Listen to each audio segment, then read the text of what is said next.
encrypted encounters. How's everybody doing tonight? Or should I say early morning, since we're after midnight. Yeah, I've been trying to resolve the ad guest thing, but I guess they're not allowing it right now. So I'm just going to continue to do the shows like I've been doing. How's everybody doing this evening? Let me check this real quick. The filter chats, so everybody could join in the conversation. I hope everybody's doing great. I want to send a shout out to the members of Spiritually Encrypted Encounters, my Facebook group. And I would also like to send a shout out to those who follow ABCS865 TikTok show reels. How's everybody doing uh, this this evening? I hope everybody is doing great. How you doing, Sister Madeline? Hope you're doing good tonight. As for me, I'm wide awake right now. I got a lot of rest during the day. Uh, when so I'm going through certain things, but I know that's part of the balance. You know, the medicines that I take, supposedly they get lost through the mail, and they send them to the wrong address, and then they call me about this other pill that they have somewhere in Austin that they're gonna send me, and it's like I know that they told me not to take that no more. So it's kind of like I think somebody's playing games and through the system, and they're just trying to see if I'm not paying attention, but I am paying attention to everything since I work out, I'm staying active, I'm trying to do good things for myself. Uh, but sometimes that's what happens. We get tested that way just to see what we're gonna do, what step we're gonna do. And me, I place my faith and trust in Jesus Christ. If I'm without a medication for 6, 7 days, it's not gonna stop me from attending my faith and keep on going on life. Or if the VA decides to put me out of the system, I'm still gonna live my life regardless of what meds are in my system or not. I'm more sure that Jesus Christ will watch over me and protect me. But sometimes those are the things that happens, brothers and sisters. Spiritual tests just to see what you're gonna do. Well, my faith is 100% with Jesus Christ, regardless of whatever happens. Whether people are playing games or they pretend it's an accident. When you've been living in a location for over 3 years and you'll be getting your meds through the mail all those 3 years, and all of a sudden, out of the blue, they supposedly make a mistake. No, they do that on purpose. I think they were pissed off, and I'll still say this: they were pissed off because I didn't do the procedure on the 7th. They got pissed off. They lost the medication did that on purpose, sent it to the wrong address, because on the 8th of this past month or this month, Brother Abe Cias wouldn't be here anymore. I follow the Heavenly Father. The the signs were there. All the signs were there that they had bad intent for me, and I didn't pursue. And here I am still talking to y'all here in Spiritual Encrypted Encounters. Your gut instinct, your spiritual instincts will show you, and even the enemy or whoever's there in front of you or whoever's calling you, even when the Holy Spirit enters them, they're going to let you know what their intent is, without them even knowing that they're telling you exactly what their intent is towards you. Uh, but I'm going to maintain my faith in Jesus Christ, regardless of whoever's trying to come up against me spiritually or physically. Uh, the Heavenly Father, Jesus Christ, is my Lord and Savior. He is my protector and avenger, and I just leave it up to Him.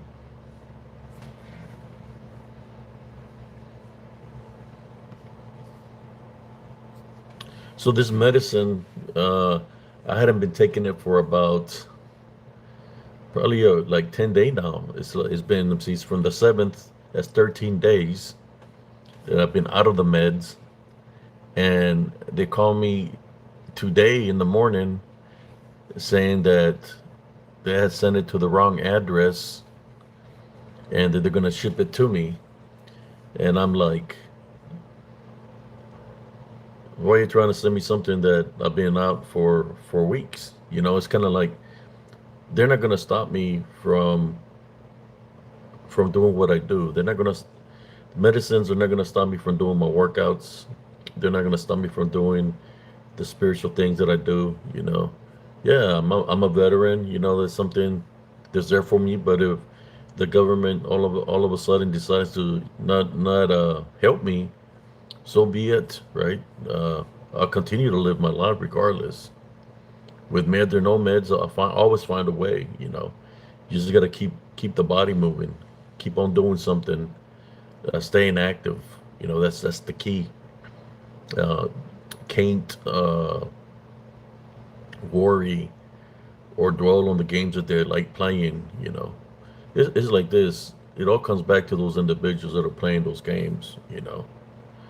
Uh, that's disrespecting. I'm a combat veteran, and they want to play games like that. That's disrespecting where I've been and stuff like that. But that's okay. I'm not worried about them. Let me see some of the comments here. Who do we got here in the lobby? We got Sister Madeline. How you doing, cousin Jesse? Baby Yoda. A real MMA. How you doing, Nelson Screws?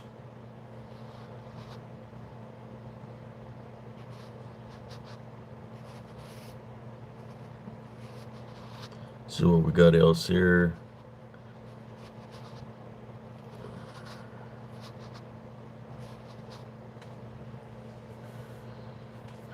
Nails and screws. Well, in the military, is when you re-enlist and they don't give you a bonus. That's literally what it means, bonus, that they're screwing you over. Since somebody's talking about nails and screws, well, they try to, the games that they play with me because I didn't do the procedure that they want me to do. They were freaking intentionally. This is what they told me. I could have picked up the medicines that day when the doctor ordered them. She told me that she was gonna ship it through the mail to me, right? That's what she told me, and I waited from the 7th all the way till when I went to the VA. Was it yesterday to collect that medicine? I believe all those days I waited because they sent it intentionally to the wrong address. There's no way they can make a mistake like that when they have you in the system. All my stuff has been upgraded. I guess they expected me to be in a state of mind where I couldn't think for myself or something of that nature, you know. But yeah, I done played the games with them, and they continue to play the games, but that's okay. They can play as many games as they want to. It's not going to stop me from being me. I hope I'm sorry about the little bit of the ranting that I'm doing. I'm just giving an example of how things come my way when I'm trying to do the good works. That there's always something happening within, whether it's part of life, right? Maybe it's not as big as it seems, but I can see that it's something bigger because for a facility like that that's strict where you have to give your name, your birth date, your last 4 of your social security. There's that's strict, but then all of a sudden they don't even know where you live. They're that strict, right? But they don't know where you live, and we're supposed to let them where we're at as veterans, right? So we need medicines to send it to our address. I hadn't had a problem for 3 years, but it's crazy. The games that they play. It's To me, it's funny because they haven't changed one bit since I've been going to the VA since 2002. There's the same old VA, the same old games that they play with the veterans. Disrespecting the veterans, following the veterans, thinking that the veterans are not capable of doing something. I'm just here to tell you, if there's any intruders from the VA that like tuning into spiritual encrypted encounters. It's like I go there just to take care of business of what I have to do, and I leave. I'm not looking for problems, but apparently you like giving people's problems, veterans' problems. All I'm saying, you don't cross the line with me when I leave the facility or try to follow me around, or you think that these people that are ex veterans that they're crazier than me. You just don't know. I'm just giving you all a warning right now. Don't be playing games because I finished the games. That's all I'm telling y'all. Don't be playing games with me out here because I'll finish the game. That's the message I'm sending to y'all. Cut your crap and stop messing with me, or there's going to be consequences playing games with me. You want to start playing games? I'll finish the games. Ask the people of from the Battle of Medina Ridge, the Medina Republican Guard, if I finish games. Nope, you can't ask them because they're not here anymore. Oops, my bad.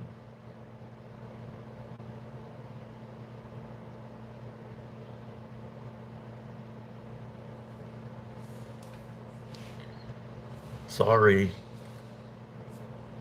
Uh, I've taken a lot of lives in that manner. Oh, I'm sorry, but you don't want to help me with PTSD. You don't want to help me with the burn pits, even though I was in those areas. You don't want to help me with being exposed to chemicals like blood agents.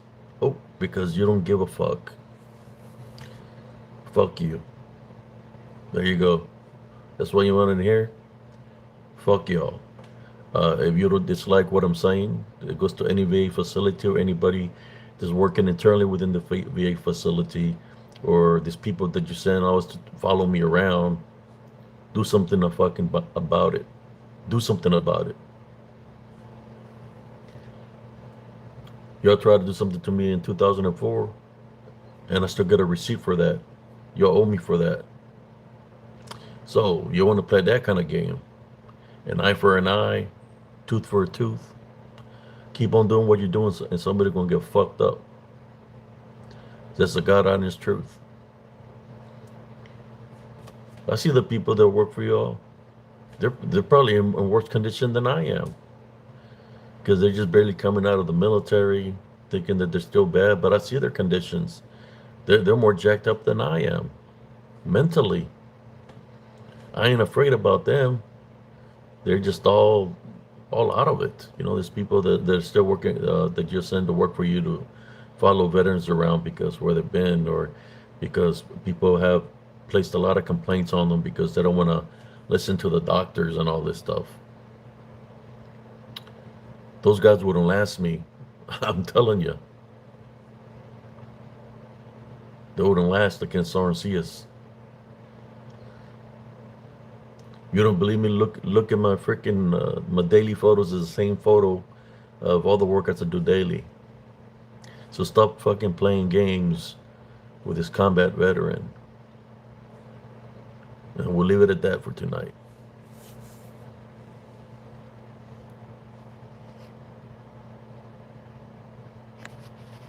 I'm just being real, man. Like what the hell? They think that what I'm not bedridden. I'm not fixing to die. I got too much to live for.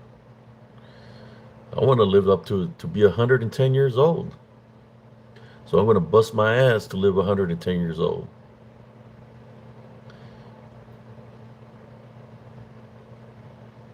I got a goals. 110, 120.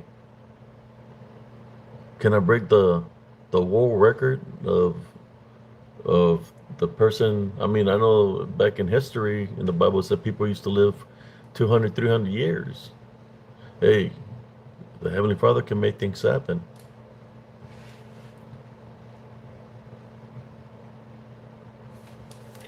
Oh, so people want to see the gun show? Let's since we get the camera here, some a little bit. Don't, let me see. Stop fucking with me. Oh man.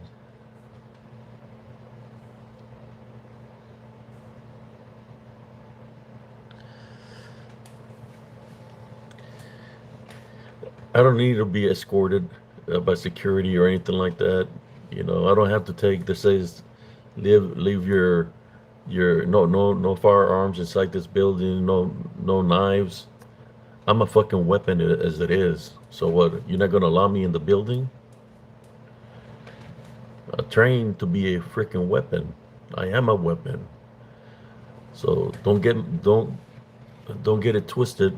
Don't get my kindness twisted that you can play fucking games with me because I'm not gonna allow it. I'll tell you straight up in your face. And I stand my ground, even though where I was at in combat was when I was 19 years old. I've been living with that all since I was 19 years old. The day of the battle, it's been with me all this time. So stop playing games with me.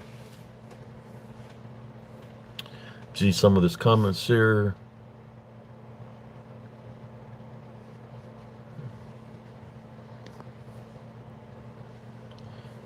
Yeah, like the shirt says, the goat. You don't want to mess with the goat. I'm the type of person that I'm gonna say nothing to nobody. I'm gonna say nothing to nobody. I'm quiet, you know. But when the right time is there, I'll say something to somebody, and it's gonna scare the shit out of them. It's to the people that take my kindness for granted, you know. If they see the other side of me, they won't get freaking scared, and I don't think they want to see that other side of me. I'm kind of like the Incredible Hulk. Don't get me mad. You get me mad, you're gonna see the other side of me. But I have more control than Bruce Banner.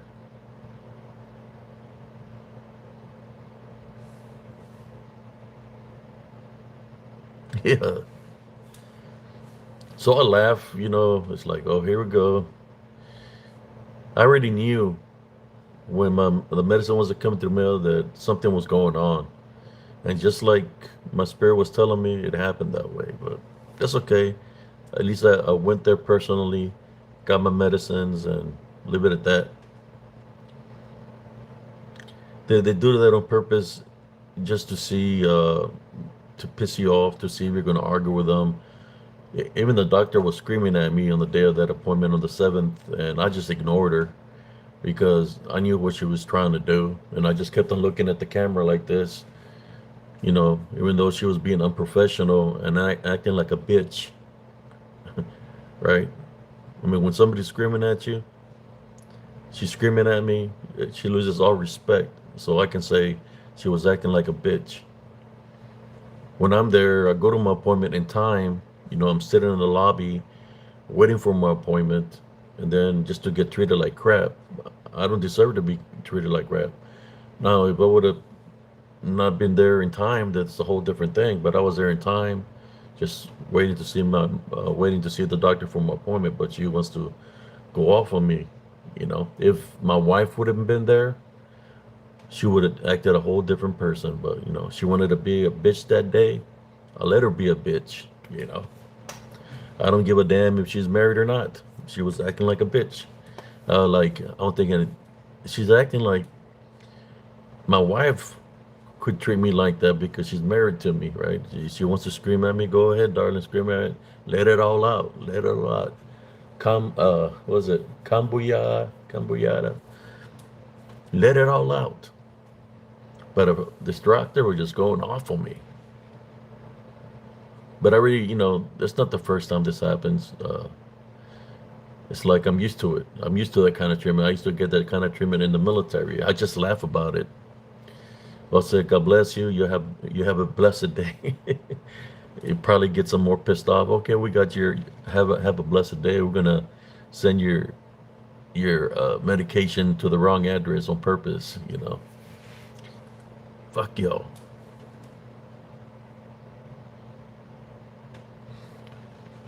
I had an Air Force doctor when I was in the military telling me I didn't have epilepsy And he said, this what he said. This is what he said. It doesn't look like a duck, doesn't walk like a duck. It's not a duck. And then I told him, well, then what kind of fucking duck is it? And that dude, because of him, I went out with the medicines when I left the military for about 2 years, in which the seizures got worse. I seen that doctor at the VA facility, and the thoughts that I had for him were not good. They were not good. You know, when somebody tries to set you up for failure, that's what he did. My intentions of doing something to him were very highly. Seen him going walking into a room. I was gonna follow his ass and handle business with him, but I didn't because I'm a forgiving person, and I let God, Jesus Christ, handle my enemies. So I left it up to the Heavenly Father.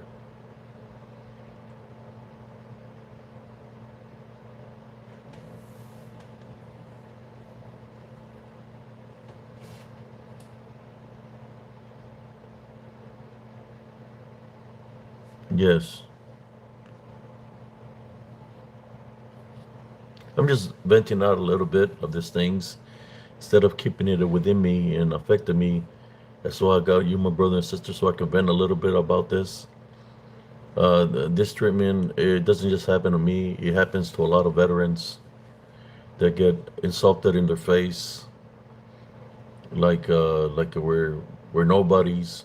They we get disrespected by doctors and people of the VA facility when they never been in the front lines, and they want to disrespect a combat veteran, thinking that we're not capable of doing nothing. They just don't know. They're lucky. They're lucky that they haven't crossed the boundary and tried to touch me or come for me, because then I would have no choice but to defend myself to the fullest. They're lucky. Verbal is verbal. But if they come at me in a threatful manner, trying to attack, then I'll have to defend myself and take care of business.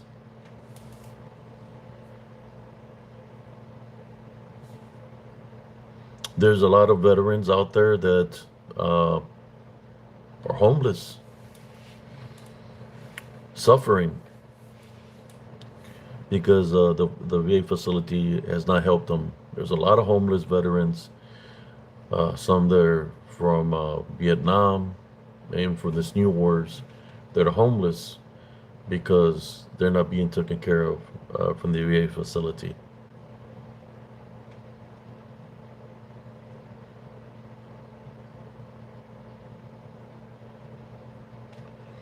Well, yeah. Ever since I've been going there, I've seen the bad things and the way, they treat me. They be following me around. And this guy thinks I don't know they're following me around when I see them following me around. So when I'm outside in the parking lot, they're behind me, walking behind me. I turn around and I start talking to them. Say, hey, what's going on, man? I said, nah, man, they messed up my medicines. And just talking to the guy, even though I know he works for the facility, just to see what he's going to say or do.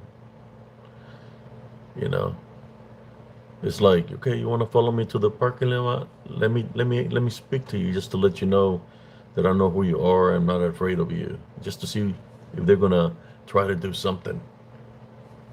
But they don't,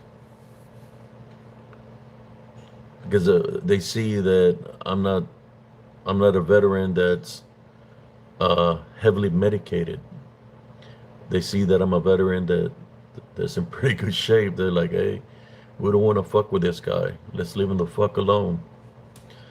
He turned around and looked right at me. That's what they say. And he was talking to me just to see what I would say. Let's not follow him around. Let's not, he said, he waited.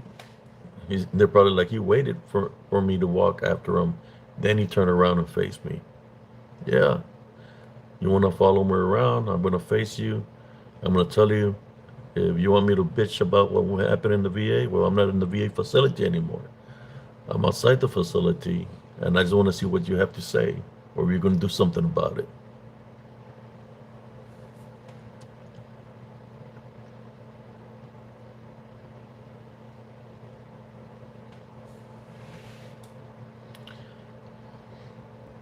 No, it's crazy, man.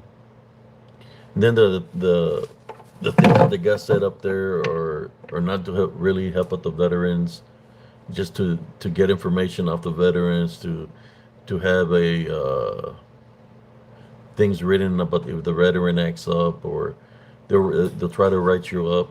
That's why I just don't say nothing to them, because I already know what their intentions are.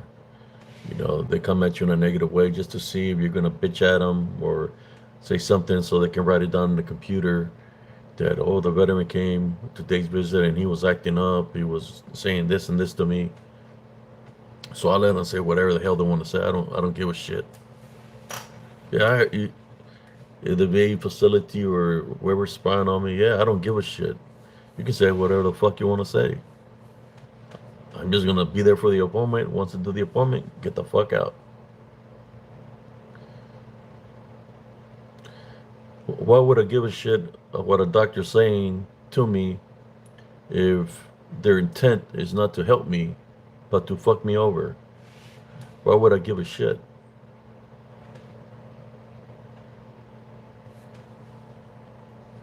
With evil people or wicked people, they can say whatever the fuck they want to say about me. Excuse my language, but they can say whatever the hell they want to say about me. But they don't want to see me the other way. That's the problem with a lot of people, that sometimes people that are disrespectful like that just need their freaking teeth knocked in so they can learn a fucking valuable lesson in life to respect one another, not to go off and disrespect people in a negative way. And we see a lot of that, right? Here in the cryptic community, a lot of people riding white horses, thinking that their shit don't stink and that they never fall off that horse, right? Everybody, everybody is capable of falling off the horse. Eventually, you fall off the white horse, thinking you're untouchable.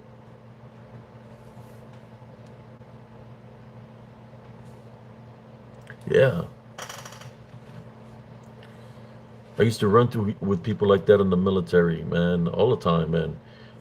I know brother Bernard, he knows what's up. Back then, if you had a problem with somebody, you handle it man to man. So I could be out there in the field, and all the companies out there. The platoon sergeant will come with a soldier. Another platoon sergeant will come to my platoon sergeant, and he'll say, "Hey, my soldier's got a problem with your soldier." And so who's the soldier you got a problem with? With CS. And I'm looking at the guy. The guy was a corporal. He was a married man. And he said he had a problem with me.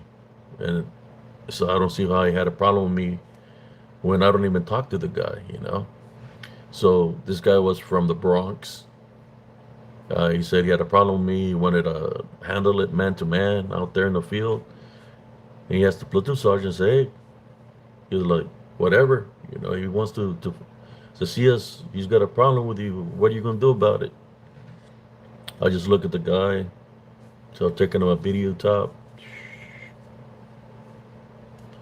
I said, first of all, I just want to say something to you. You say you got a problem with me. I know, because I pay attention to everything.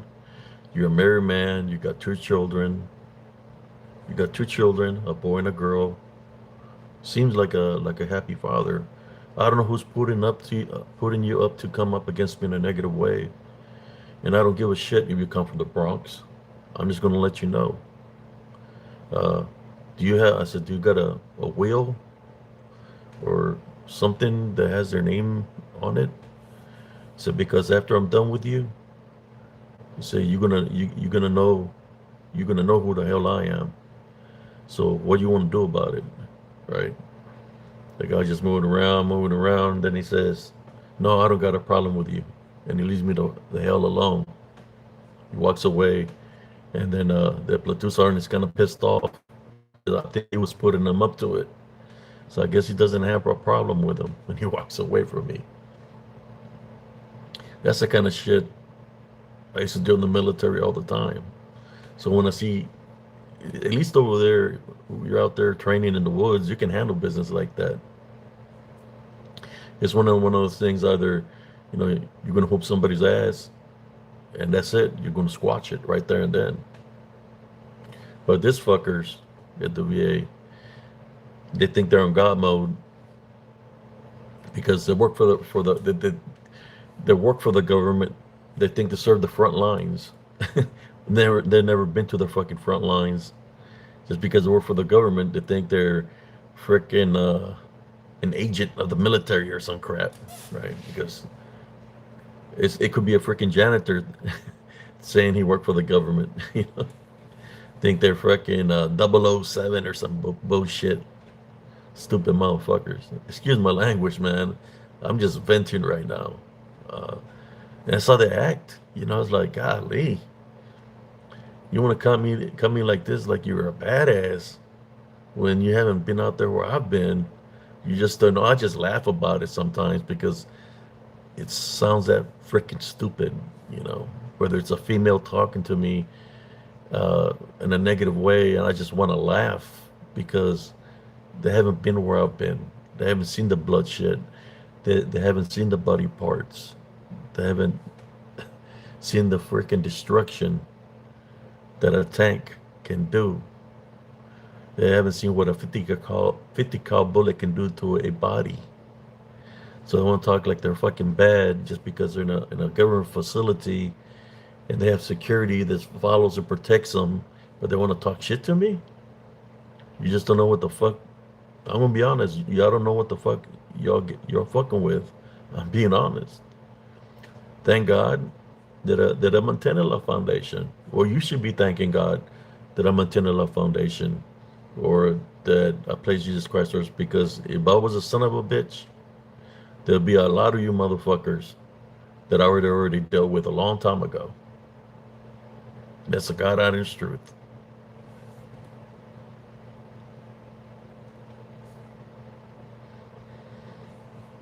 I'm just venting right now, brothers and sisters. Before I get onto this, I felt that I had to talk about it because, it's like they don't know who they're dealing with. So what do y'all continue to play games? You don't believe me? If you don't believe me, I know there's people that does their job to handle business with somebody. That's what you pay them for, right?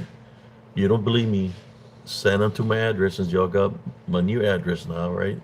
Which was my old address that you mistakenly put an old address. Send one of those motherfuckers my way, and by the time they go back to you, they'll be in a very bad condition. Because I'll take out my frustrations and my anger on their punk asses, and I don't give a shit where they've been in combat.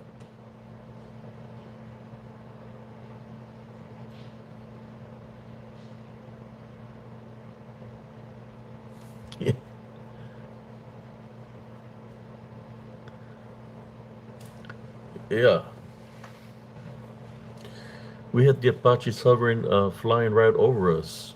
I have a picture where it's the tanks and the Apaches are on top of us, the choppers, in the front lines, in combat, in the Battle of Medina Ridge. I'm just saying, man, it's like, golly. So why y'all trying to mess around with my peace? You know how long I've been focused on the Love Foundation because I don't want to think of the past, or, even though my health is not 100% of par, but what I mean by 100% par is, yeah, I'm not 100%, but as hard as I work out, and I think the way I think, it's not bad either. It's not no 30%, 40%, 50%. If something my health will be between 80 or 90% or even higher because I work out daily. So, and I know that I have to do this. I have no choice but to continue to work out and stay active because I know that the facilities, uh, they're they're they're not, they don't have good intent for me. That's why I believe in Jesus Christ.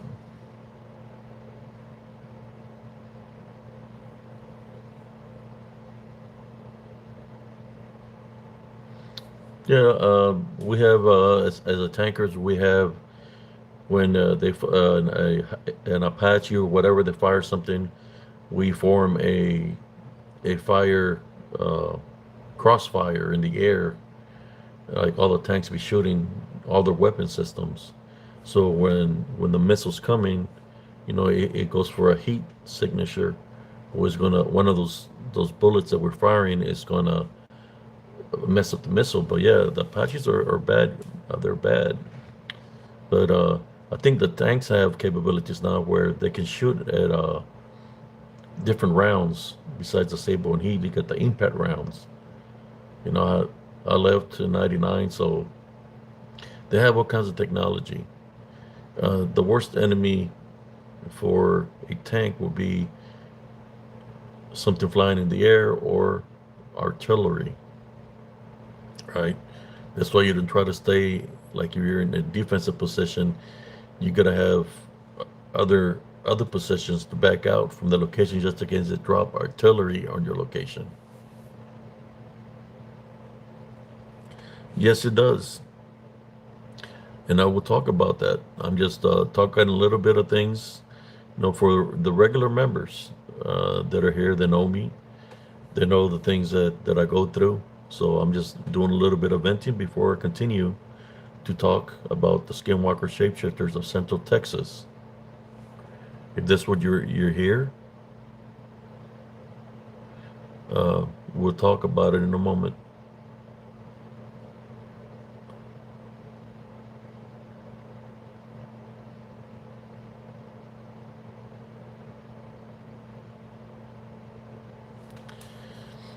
Yeah, but yeah, it's kind of like first to go yesterday to get the medicines that they didn't send me. It said that they sent it like they're trying to blame me, saying that I gave them a wrong address. I said, "What address do you have that you sent it to?" And they said an old address. I was like, "Wait a moment, there's no way that can happen." So I've been living in this address for 3 years now, and you telling me you sent it to an old address when that's not in the system? If you go to any location of my doctors, I have my phone number and the current address that I live in right now. How are you going to make a mistake like that? That's impossible, which means to me that that was done intentionally, right? Intentionally. So that happens. I go to the VA, get my medicines, and you could say in a sense of way, I kind of bitched them out in a nice way. I said, how can you make a mistake like this? I just got last month I got mailed to you to the address that I live at right now. I even had a letter that had the address. How can this is possible? How can you make a mistake like this? They're trying to play it off like like that was the address that they have was the address that they were sending my mail to, and that was bullshit. So I called it bullshit on that. Right, that happened yesterday. Then today I get a phone call. I thought it was one of those numbers that just soliciting, right? I answered, and it's a guy from Austin, and he said he was from the VA that had another pill prescription for me over there. And that's a prescription that he said was a prescription they were keeping away from me for over 13 days. And I asked him the same thing. I said, how is it possible that you're sending my mail to an old address when I've been living in this address for 3 years? There's no way y'all can make a mistake like that. And he just didn't say nothing, like, but I knew when he called me, it was like basically to make fun of me of what they did, right? Because if that medication that he had When I picked up the meds yesterday, that would have been in the bag. And this medication was a medication that was lost for a long time, for over a month. But I went without it for, man, I don't know how many days, 20 days, and I'm still here. So that means to me that I really don't need those medicines to continue to live. The ones that they were holding hostage from me.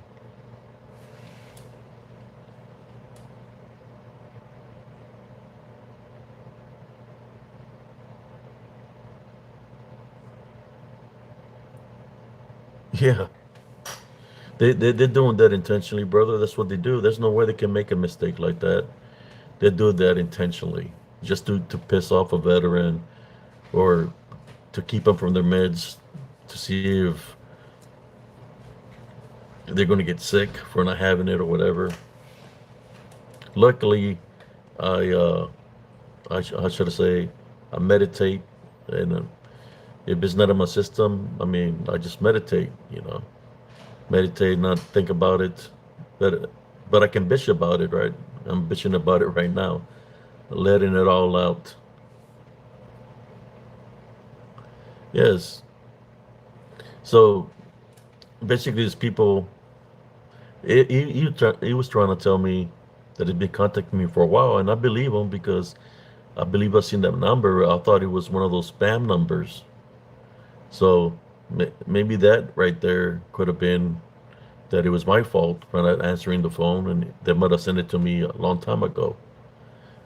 But yeah, I'm just gonna leave it up to God, brothers and sisters. Sorry about that. I think there's a thing where that a thing you tap it a couple of times, like 2 times here, and it sends more viewers or more people. I don't know. I was trying to figure out with cause look, I've been bitching and griping for about 42 minutes, man. I'm sorry, y'all. I'm very sorry, but I'm letting it out, you know. Yeah, another thing, brother Bernard Fox. Make sure that you do your yearly checkups with your regular VA doctors. I think it's supposed to be two of them because if you go without a whole year with seeing your regular doctor, they'll boot you out of the system. They literally boot you out of the system. So you got to be on top of that to make sure that to set up the appointments when you go see them, to make sure they set up another appointment for within a year, because if you don't, they'll boot you out of the system. That's what happened to me. Uh, I was going to the green team for about how many years, quite a bit of years.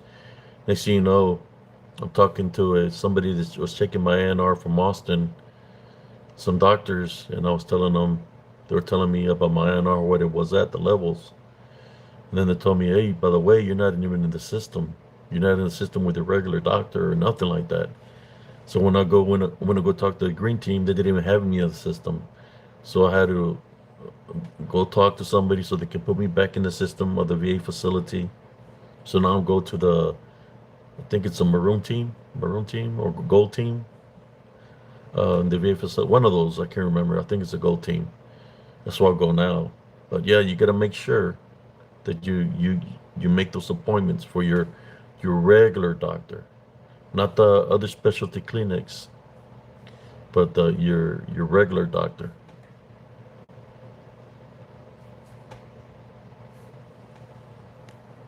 Oh, so you're not a vet, brother? Yeah, you got to make sure if there's veterans there, you got to make sure you do your yearly checkup with your personal doctor that they have for you. Because if you go over a year without seeing them, they can boot you out of the system, and you have to start from scratch again. I mean, it's not going to take away from your disability, uh, but you have to start over with a different doctor and everything. But anyways, enough about that. Now we're just doing a little bit of venting. Uh, I did the venting earlier with the workouts, knocking out the weights. turning a negative into a positive. And I'm sorry, I was really focused on the title, the shapeshifter Skinwalker in Central Texas. But I had to let this out because I didn't want no interruptions when I speak about this. As you all know, I've been doing the stories for the past couple of days. We talked about generational curses. We talked about portals, time gaps. And, when you talk about generational curses and stuff like that, things happen, right? In the dreams, it's like spiritually, these unseen forces don't want you to speak about these things to people, to awaken people, so they can continue and do the chaos and havoc that they do. But I'm still going to continue to talk. So tonight's talk is about here in Central Texas, and I'm more sure it's all over around the country. But I'm talking about Central Texas, where I reside, and it's called the Skinwalker, Shapeshifter, Wendigo, the manifestations, and their capabilities. That's what tonight's talk is. By the way, if you want to check it out, I created a short reel tonight. Another short reel is dealing with a skinwalker, because it's not manifested, but you can see the skinwalker in the short reel. I got the short reel on TikTok under ApeCS665, or you can check out the short reel here on YouTube. It should be the first one. That's you can see that it looks native and everything. Like down below, you can see like there's like a coyote or a wolf right beside it. It could be a skin, or I don't know. All I know is I created a short reel for the members of Spiritual Encrypted Encounters.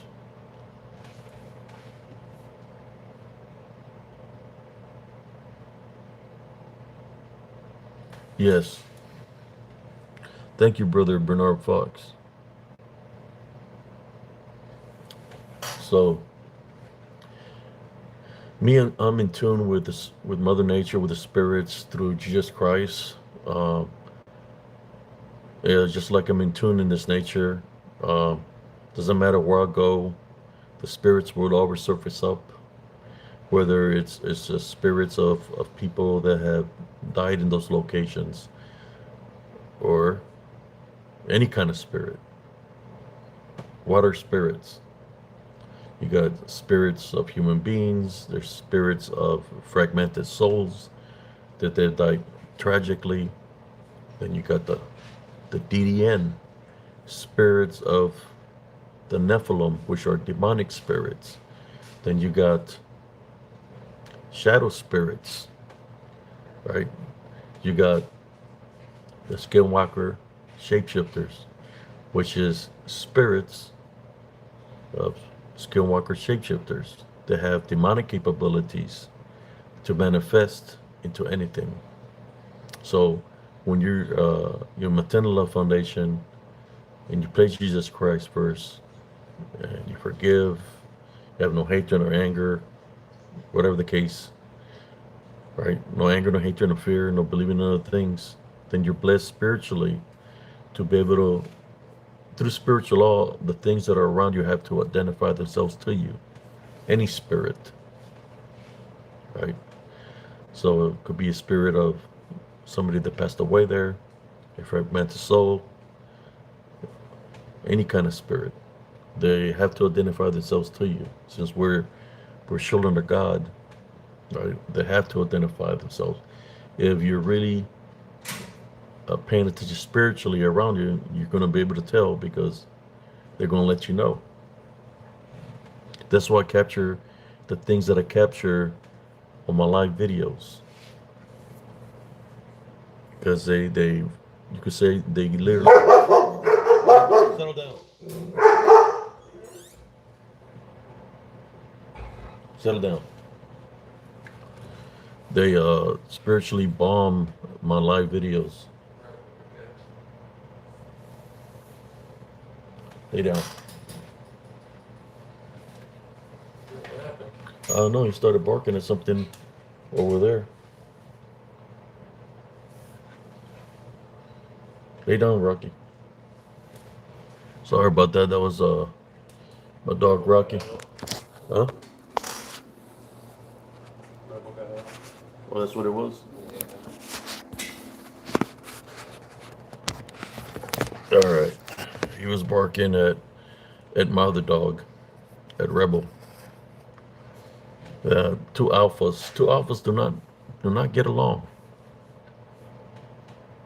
And I think that's what it is with the male population sometimes. Where everybody's an alpha in some kind of way, and it's just, alphas do not get along. Females too. You got females that are alphas. They want to. They don't believe in pulling hair anymore. They just want to throw solo bolos.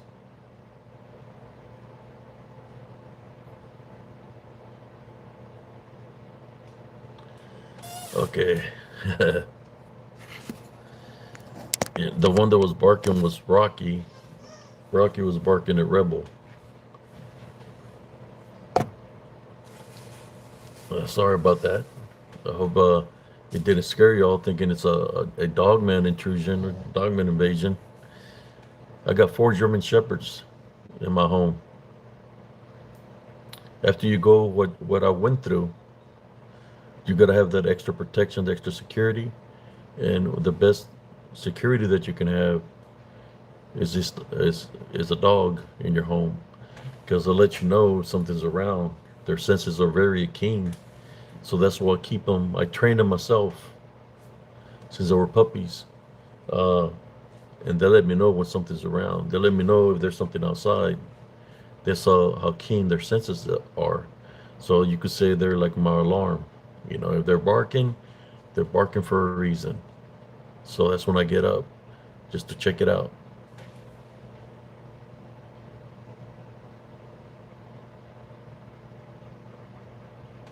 Yes. After going through the only thing I had when I was in Elms Grove was a Chihuahua. When I was going through what I was going through in Elms Grove, and my Chihuahua dog, he was a brave little dog. He wasn't afraid. Um, where he was barking and let me every time he barked, I'll go check it out. There'll be somebody outside, so his senses were keen, and I will keep him in the restroom, right? And in the restroom, they had a little window. It wasn't the big of a window, kind of like this. The window for the restroom wasn't even big. Something was tearing the screen window off. So many times, something tore the screen window off, like they were trying to get to my dog, right? Where I used to live in Elms Grove, there was always posters of missing dogs and missing cats, and I will find the tails of the dogs and cats at the Elms Grove Park. There'll be the tails of the animals out there, and I'll be like, how the hell did this tail get here? There'll be tails but no bodies. What happened to the body? Why is there a tail of a dog here, or a tail of a cat? And they would be just right there within the park.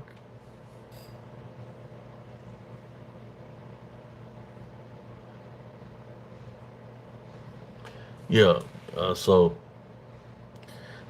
then till I ran into the den in an open field. This open field is right to the left of Elms Grove Estates. I was nature tour walking with my son. There was like a little pond, but it really had no water. It was a dry pond, and we were just out there, nature tour walking. We had seen a fox, a red fox, but as we kept on walking, we ran into a den. When we were in this location, brothers and sisters, I see a dead Saint Bernard. I mean, not a Saint Bernard, a dead Doberman, and it was a black Doberman. It looked like it was tied to a tree, and its spine was ripped out of its back. It looked like a fresh kill. And when I'm looking at it, and I look to my left, I see the hides, or the fur, should I say, of other dead animals. And when I start looking around where I'm at, there's a big circle, and in the circle, there was nothing but dead animals. So I was in a den in the open space. There was nothing but dead animals all around me. So I told my son, I said, son, turn around and let's walk out of here. Don't get scared. Let's get out of here. And we walked out of there. But that area, it was a dead zone where there was nothing but dead animals. A big circle. It was a big radius, a big circle. You know, when we talk about circles, no, yesterday we were talking about the circles. We were talking about the circles that the shamans used to do with the rock formations, you know, to heal the sick, or to heal, or to help the people that were dying cross over. Well, this was a circle of dead animals. It was a den in the open space, in the woods. So let's get to the topic, brothers and sisters. I'm talking about this. Dead animals, dead hides. When we talk about dead hides, would be the furs of the dead animals. Why would there be furs of the dead animal that have no bones, but just the fur left behind? What uses furs, if we know, right? What uses furs of animals, and why do they use the fur of the animals? When we talk about this, we can talk about skinwalkers.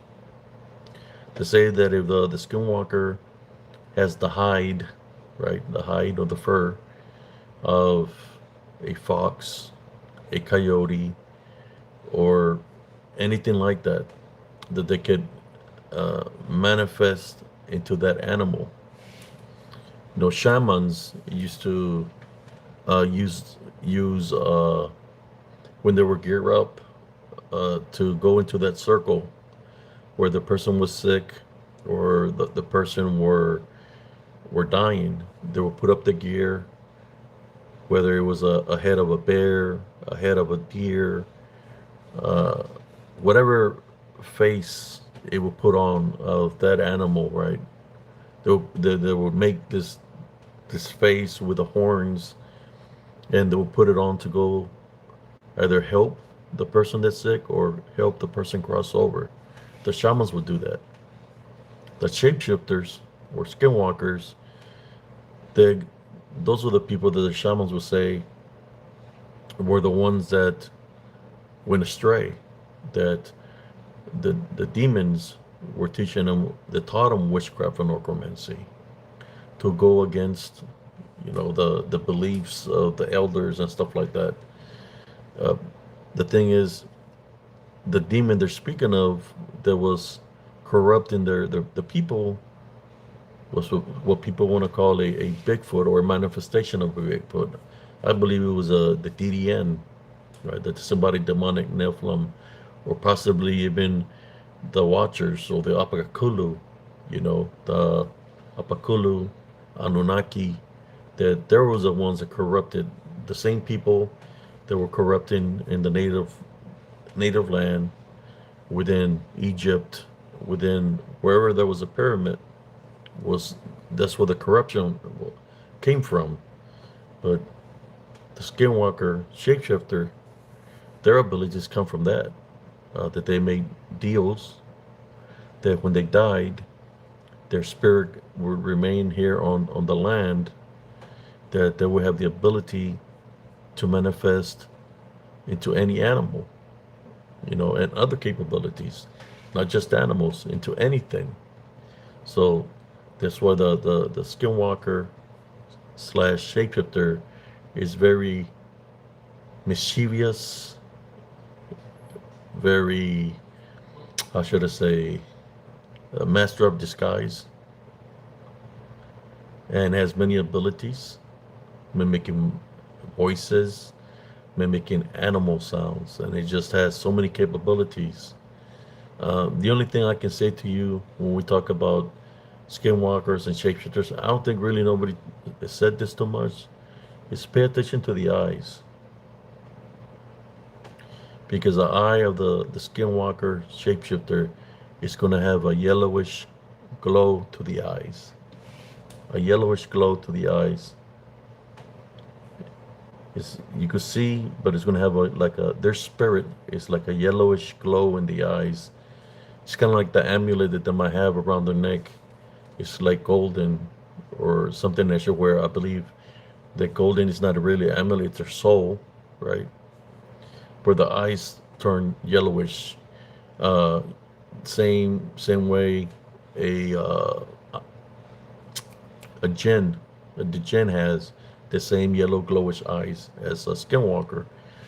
So when I see the yellowish glow eyes, because they have the same capabilities. They they can manifest. They can travel in spirit form, smoke form, water form, anything dealing with the elements they can do. But their number one attributes of a shapeshifter skinwalker is, well, this is what people don't understand, that they can transform very quickly. You think you're following a dog man or a Bigfoot. Next thing you're going to see a coyote. Next thing you're going to see a raccoon. Next thing you're going to see a fox, because they can transform that fast into a different animal. They have that's a capability that they have. So when people say, "What happened to the Bigfoot? What happened to the dog man?" You know, the people that are out there hunting and they're seeing other. Well, I just seen a fox. I seen a coyote. Is because the fox and the coyote was the skinwalker slash shapeshifter.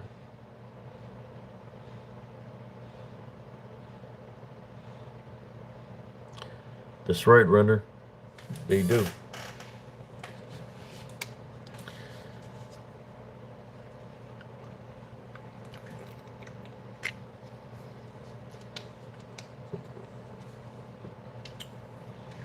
Now, since we're talking about skins, you can think about the red skins, right? The football team, the Redskins. I seen a manifestation of a skinwalker. My dog was barking. My chihuahua was barking. I went outside my home to see what was going on. Stepped down the porch. Let me see. Take off this so y'all can see me better. Maybe the hat is throwing you all off or something. So when I walked down the porch, the dog was barking in the restroom, and I swung because I seen somebody in front of me. I swung, right, because somebody was right there to my right. I swung at it because it came out of nowhere, but I missed. When I missed, and I'm pretty accurate with my punches. The reason I missed is because it wasn't something in the flesh. So literally my punch went right through it. And it's standing in front of me. It's probably like 5'6". And when I see it, it's not a person. It's just something that's red in front of me. It looks like a mass of red, like just nothing but a red mass. Kind of like something that's just it's a subcutaneous layer, just red. And it's looking at me, I'm not seeing no eyes, and it just lunges at me. It lunges at me and it comes right through my abdominal area. As it's going through me, I say, "I tie bound and rebuke in Jesus Christ's name," and it just goes into little pieces like this. Like little red things are flying everywhere. When I walk inside the house, I'm kind of tired. I feel drained, like my energy got drained some. I go to the room, sit down, and my son says, "Dad, what happened to your back?" And he took a picture, and I have like 3 marks on my back. We know what the 3 is not a good sign. It means it's something that's demonic in nature. So I had 3 scratches on my back when that happened to me. But I believe that could have been a shapeshifter skinwalker. It said they have many abilities. Maybe I caught it in a manifestation, that it was manifesting. I caught it off guard, or but my little dog, man, Brownie, that's what I would call him. He was freaking on point. He he had those senses that was very keen. I remember when I would take him to the park, he would run circles around me, and I was like, "Why is he running circles around me?" It's because he was trying to protect me from the shapeshifter skinwalkers that were out there. And he was running real fast around me, my little Chihuahua dog, like letting me know, warning me, there's something that, like, get out of here. And he's circling around me to protect me, you know.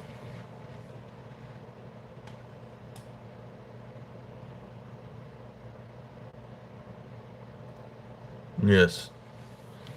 So I want to talk to you about the the first skinwalker that I encountered.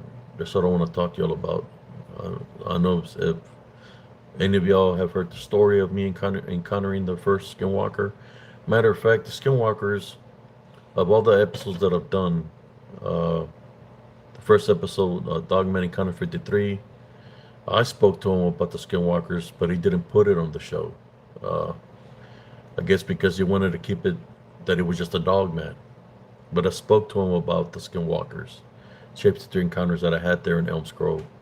I spoke to many people, even to the people that did This Was the Honey Season 3 Episode 2, or Terror in the Woods Season 3 Episode 2. I talked to them about the skinwalker encounters I had there also. So they at least they gave it a drum beat that it was something native, right? In some kind of way. Well, they might have said Skinwalker Chipster. I don't know. The only thing the title was called Something Is Out There. Might as well called it uh, Somewhere Over the Rainbow. But they got limited time to do limited works for 45 minutes of, they're limited. So the first encounter of a shapeshifter skinwalker that I had, and we're talking about Central Texas in the Armed States. I'm going to tell you how it happened. Tell you, my little Chihuahua Brownie was very keen. Let me see some of the comments here. Hello, Sister Morgan. 6 days, LOL. I know. But let me stick to the story, not worry about the other fella. He's already got enough he's going to have to handle on his plate. Uh, so the first encounter I had with the shapeshifter skinwalker, there was different things that would happen before I even had that encounter. Uh, in that path, there was a spirit of a little native girl that I was running into in my photos and my videos. And when I would walk into the path, I could feel the presence of the spirit of the little girl right beside me. Like it was a spirit of a little girl. That I went there a couple of times, and I would pray for the Heavenly Father to guide her the right direction.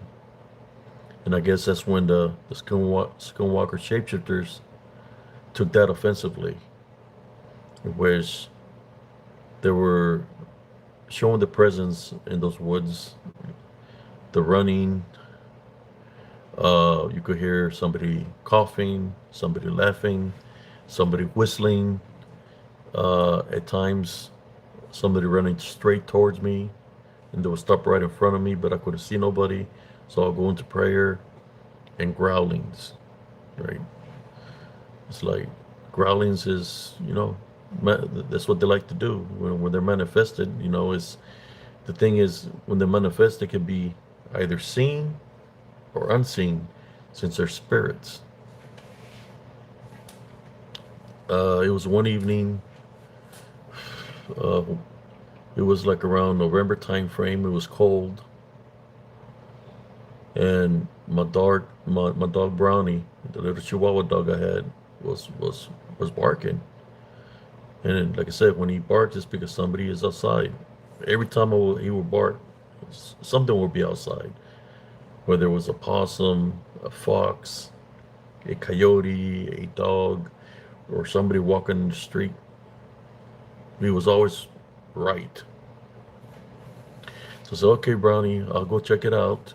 You know, I went outside, and I'm looking down the street, and there's nothing there. Look to my yard, and I see a red fox. He's standing in my yard just looking at me. And what was weird about it was the eyes. It had that yellow glow to the eyes. So what caught me strange is that the fox is just there looking at me, and I was like, is it rabbit or what? But it's not. I don't see no foam coming out of his mouth. He's just looking at me. So I'm like 4 feet away from it, and he's just looking at me. I'm looking at the fox. He turns around, looks at me like this, and starts walking away from me. And he's still looking like this. So I start walking away. Is right beside Ms. Kim's house, mobile home. So I start walking after it just to see where it goes. It takes a left in front of her fence. So when I go up there and I take a left, I don't see the red fox. What I'm seeing is this man that looks like he's hunchback. You know, kind of like Igor with a hunchback. And he's wearing a hide on his back, which seems to be a hide of a either a fox or a coyote, something on his freaking head. And he's literally butt naked because I could see from his ass down. And the color of this guy, the complexion of the skin was like dark brown, you know, dark brown. And I'm looking as like I'm out there with my warm-ups and my wool sweater because it's cold, my tennis shoes, and this guy is walking barefooted. I was like, man. So I feel sorry for this guy. Maybe I can give him a blanket or something or a jacket so he won't be cold, right? So it just seemed to weird to me that he was naked. So I said, okay, I'm gonna follow this guy, see where he goes. Maybe, the first thought was, well, maybe it's a peeping Tom. Maybe it's a peeping Tom. I said, but I never seen, this guy is literally naked with a hide on his back. So I don't think that's a peeping Tom. The way he looked, the way he was walking, no way. So I start following him. I go up the block, takes a left, go up to the street to the stop sign. I look, he's walking down the road. So I start walking down the road behind him. I'm like 10 feet away from him. I'm just following him. He walks to the main entrance of the park. He takes a right. So I get to the main entrance and I see him walking down the street. So I start walking after him. It's just this area where we're walking is a big quad. Well, as I'm walking, he passes the embark. He goes on the street on the curb. So I follow him and I see him. He's walking. He's going along a link fence. To the right of that area is an open field where me and my son were doing the nature trail walk when we were running to the den of hides. But he didn't go that way. He took a left along the fence. So as he's going along the fence, I'm looking at him. And he goes behind a bush. So I was like, oh, he's probably staying there behind the bush. Maybe he's got a sleeping bag there or something, because I figured, well, maybe he's homeless.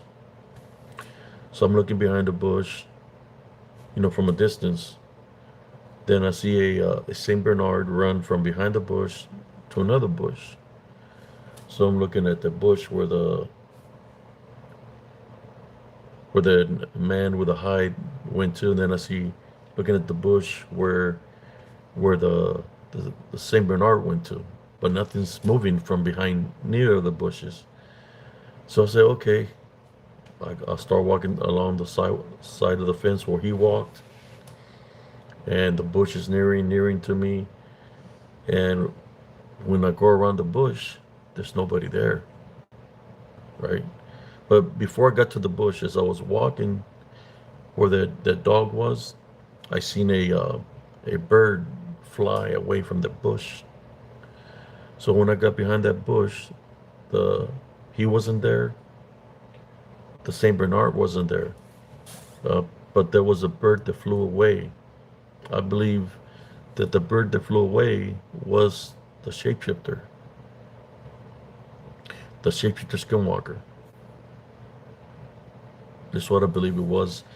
That it went from, it had a manifestation of a fox.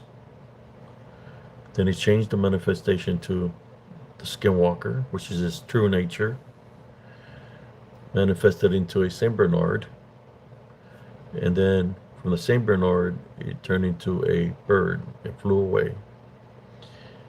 That's that's their abilities. They're able to manifest at will. If I would say the time frame from the manifestation from the shapeshifter when he was behind the thing, the bush, not even, I wouldn't even say 10 seconds, 5 seconds. It just happened that fast. But when I was walking, it's more like 15 seconds because I was getting close to that bush. Then I see the manifestation of the bird. So they have abilities to manifest at will.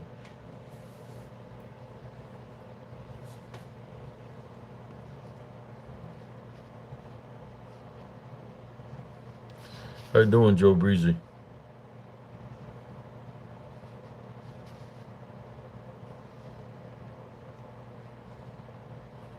Let me see some of these comments here. How you doing, Joe? So, getting to the skinwalker, they have those capabilities that can shift at will. They can shapeshift into anything, you know. One of the things that I believe that it can change to, because it's not just a skinwalker that has this ability. The gypsies have these abilities, or anybody that dabbles in witchcraft or necromancy. Um, I know that brujos and brujas, which is a warlock that can shapeshift. This is, I think there's one called the Nagual that a shapeshifter can change into. I'm talking about shapeshifters from Mexico, which a Nagual is like a lycanthrope, like a werewolf-like kind of creature. Uh, Witches and warlocks, since they've done sold their souls, they have the ability to shapeshift into lechuzas, or as an English or people call it, into harpies. That they have those abilities to shapeshift into that.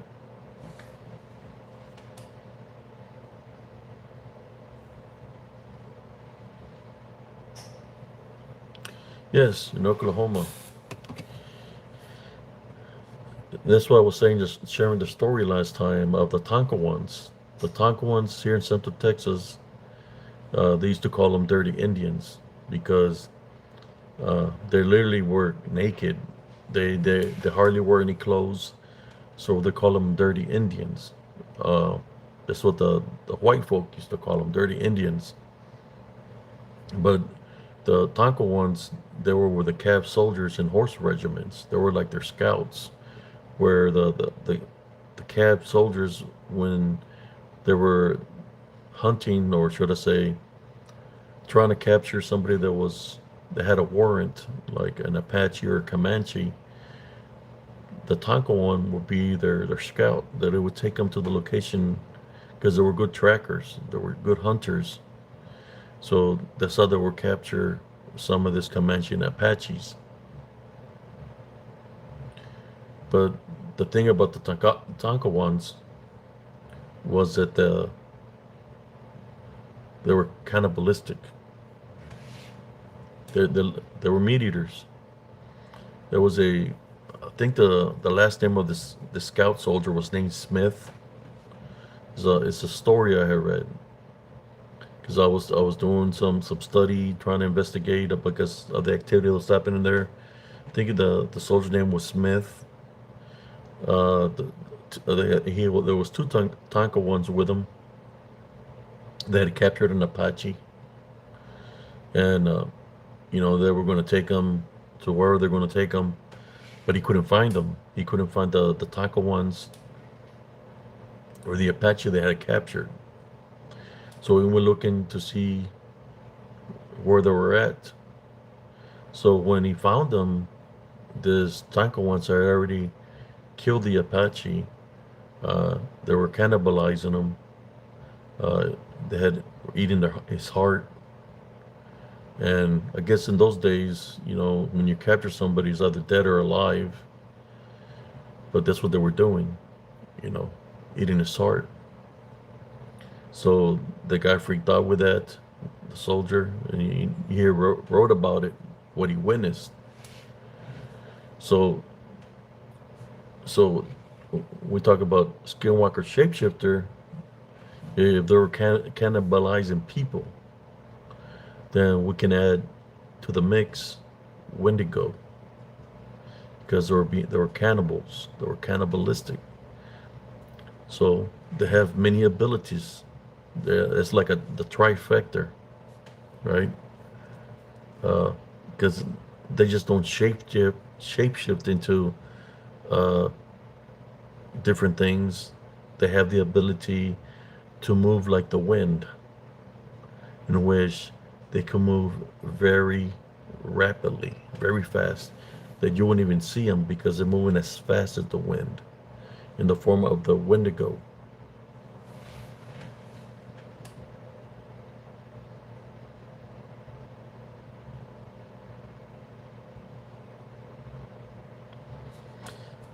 Yeah, time traveler. Well, I'm talking to you about it because I wasn't afraid of them, because I know Jesus Christ was with me.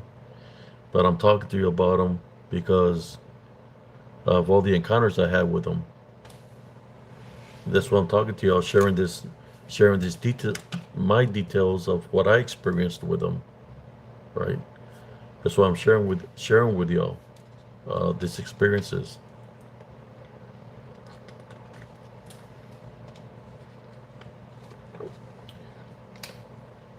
So they can shapeshift, and not just shapeshift. I can understand. Okay, you got a shapeshifter that's going to turn into a fox, a deer, a raccoon, a coyote, uh, manifest to look like a lycanthrope, you know, or something in that nature. But now you have the factor of that it can become a Wendigo also. So when you're too busy following the fox, or what happened in my case, I was following the fox, turning to the skinwalker, then it turned into a bird, into the Saint Bernard, and then it turned into a bird. If I would have kept on going further, I might have ran into the Wendigo. What was it doing? It was luring me away out of the park. You ever heard the saying, curiosity killed the cat? And the only manifestation that I didn't get to see was the manifestation of the Wendigo. But I just got to see the manifestation of the Skinwalker. But I'm more than sure, after being in that area where all those dead animals were, that he most likely had the manifestation of a Wendigo also, that he could turn into a windigo.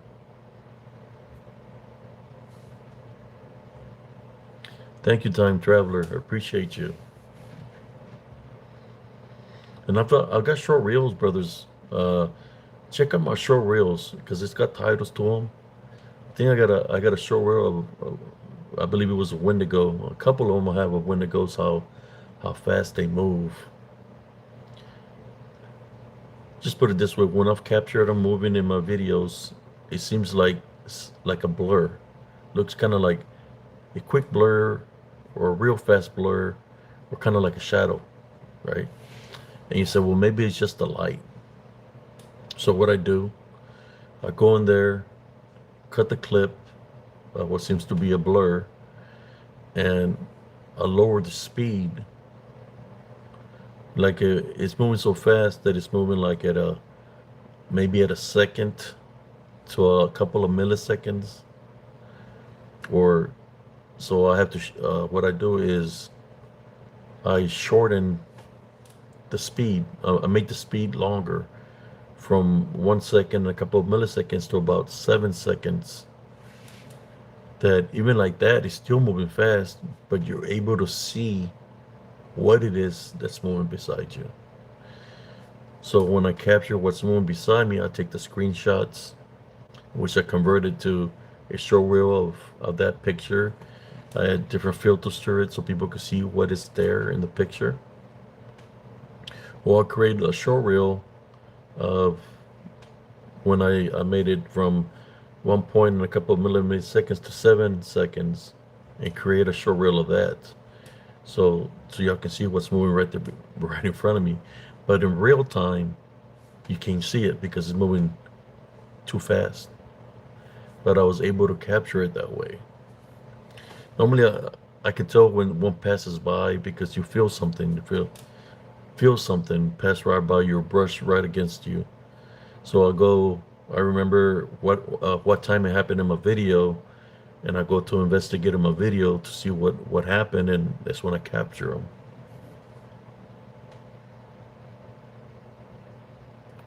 Lichtenthorpe, yes, Leckenthorpe.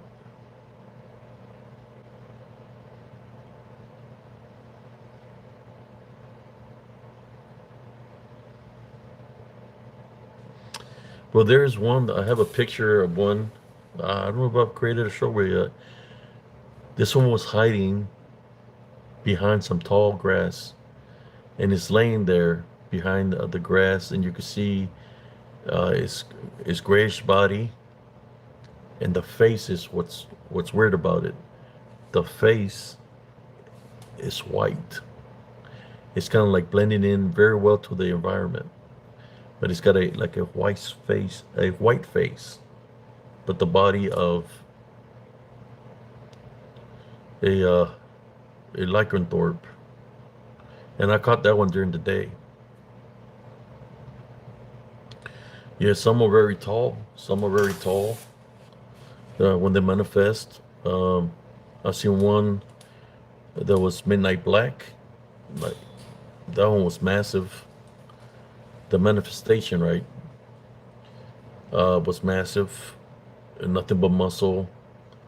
The way his legs were curved inward, it had to be. Man, the way that the taller the tree was, it had to be at least 11 to 12 foot tall, or probably 13 foot. When it ran down the street, it wasn't running like a dog would run. It was that running on twos. You know, that's what we call them, werewolves or lycanthropes. And he's running on twos. He had his hands to the front, and it was just using the power of his legs. His legs were muscular. Upper torso was muscular. It had a long neck, and then the face was mid. And he kept on looking at us like this when he was running down the street. It was midnight black, running down the center of the street in the mobile home park. How can we see it? Because there's lights in the mobile home park. So we were running after it, and it left us behind real fast. It's kind of like the way it was running was like a bounce. It was like, it's kind of the way he moved the way his legs were curved inward. It was like a long stride, and it would bounce on the leg, and then it gives you a long stride and bounce. And by the time you know it, it's already left you behind because he's so tall that we're trying to run and he just dusted us. It was moving too fast. We couldn't catch up to it. It only took a couple of strides and left us behind because it was that tall. That one was Midnight Black. The one that we seen before that was the one that was reddish brownish. Uh, you know how big tall a SUV is, right? The SUVs. It was a white SUV. Our neighbors and my nephew said, "Hey, there's somebody there." It was peeking. You could see something peeking over the SUV, looking at us. So we went because we thought somebody was breaking into our vehicle. And then we see something moving through our yard. Went out the back fence. That's when we seen that reddish, brownish one. It was low crawling on the street, and I said, "Is that a dog?" Then it did a mid crawl. I said, "No, that's not no dog." And then I was looking at it, is that a deer? And I said, "No, that's not no deer." And then when it got to the light pole, it stood up. And I said, "Oh, hell no." That was reddish brownish. I believe that might have been the female, if, you know, what people want to call the female. It didn't look as like an alpha. But you know, the shapeshifter skinwalkers have those capabilities. Now, could it possibly be that the alpha was a uh, a shapeshifter, and the one that was the light brown one could have been a female shapeshifter also? You know, when you hear about the deer woman, right? That she can manifest into animals also. So it could have been either or, right? Could have been a male skinwalker and a female skinwalker, but they're in spirit. Yeah, they were pretty tall, real tall. There was this guy that would always tell me, I say, "Hey," he lived right there in the edge of the park. If you go outside where the skinwalker was walking, he lived in the last lot. And on the last lot is nothing but woods. I would always see him working on stuff in his shed, and he would tell me because I would be walking for exercise at nighttime. He said, I wouldn't be walking out there at nighttime." I said, "What do you mean?" There's a lot of he said there's a lot of wildcats and cougars out there. I want to be walking out there. There's coyotes also. I said, "But there's something else that's out there. And I don't think you want to be out there." And I stopped, and I went to go. He had a little shed, and he was welding. He liked to weld, and he had all kinds of weapons, like arrows that he welded himself. He made them sharp. And I said, "What are you doing?" I said, "I'm making this arrows." And I said, "What are you making arrows for?" He said, "You see the target out there? Right by the woods, the edge of the woods, there was he had a target out there." He said, "You see all the arrows that I've shot at that?" I said, "Yes." He said, "That's where they stand." I said, "What do you mean, what stands out there?" And he looks at me, "You're not going to believe me. You're probably going to think I'm crazy." I said, "No, well, go ahead, tell me what you're going to tell me." And he said, "Werewolves stand out there." And I said, "What do you mean, wolves?" I said, "No, werewolves." I said, "What do you mean, werewolves?" I said, "Werewolves, they stand on twos right there. They come every night, and they stand right there by the edge. And they're always trying to come mess with me. So they bang on my walls, they jump on top of my roof." You know, that's like, okay, I think this guy is smoking some weed or something because he liked to smoke weed. So I said, maybe he's just hallucinating. He's imagining that there's wolves, right? Or werewolves. You know, werewolves, lycanthropes, skinwalkers, all falls in the same category. So I kept doing my walks, and every night he would tell me the same thing. I wouldn't be walking over there. It's like, you don't know what he's talking about. It's the weed that got him hallucinating. You know, I was in the army for 10 years. So it's the weed he's hallucinating, seeing werewolves. I mean, that's the first thing you would think about when somebody's doing drugs, right? Or whether it's marijuana or they're smoking crack or meth, that they're hallucinating. So he would tell me, look, they came again. And I'm sure I say, yeah, okay, okay, you're seeing werewolves. And I say, all right, man. I was just ignoring him, saying he's not thinking right. It's the drugs that he's hallucinating. I don't know. Like in myself, I would say, I don't know what the hell he's smoking, but whatever he's smoking, he's seeing werewolves out here. I would just laugh, you know. And one time I said, hey, I'm telling you, man, last night they came again. But this time I heard them underneath the street where they were growling and they were walking underneath the street. It's like, I didn't want to be rude. And I was like, in my mind, I was thinking, yeah, you're seeing them over there. And now all of a sudden they're walking underneath the street, Whoopee, This guy must have been, I was like, this guy was really smoking some shit that's got him high as hell. Sorry, man. Well, be careful of the big bad wolf, So I'm walking out there doing my exercise. I walk the quad every night.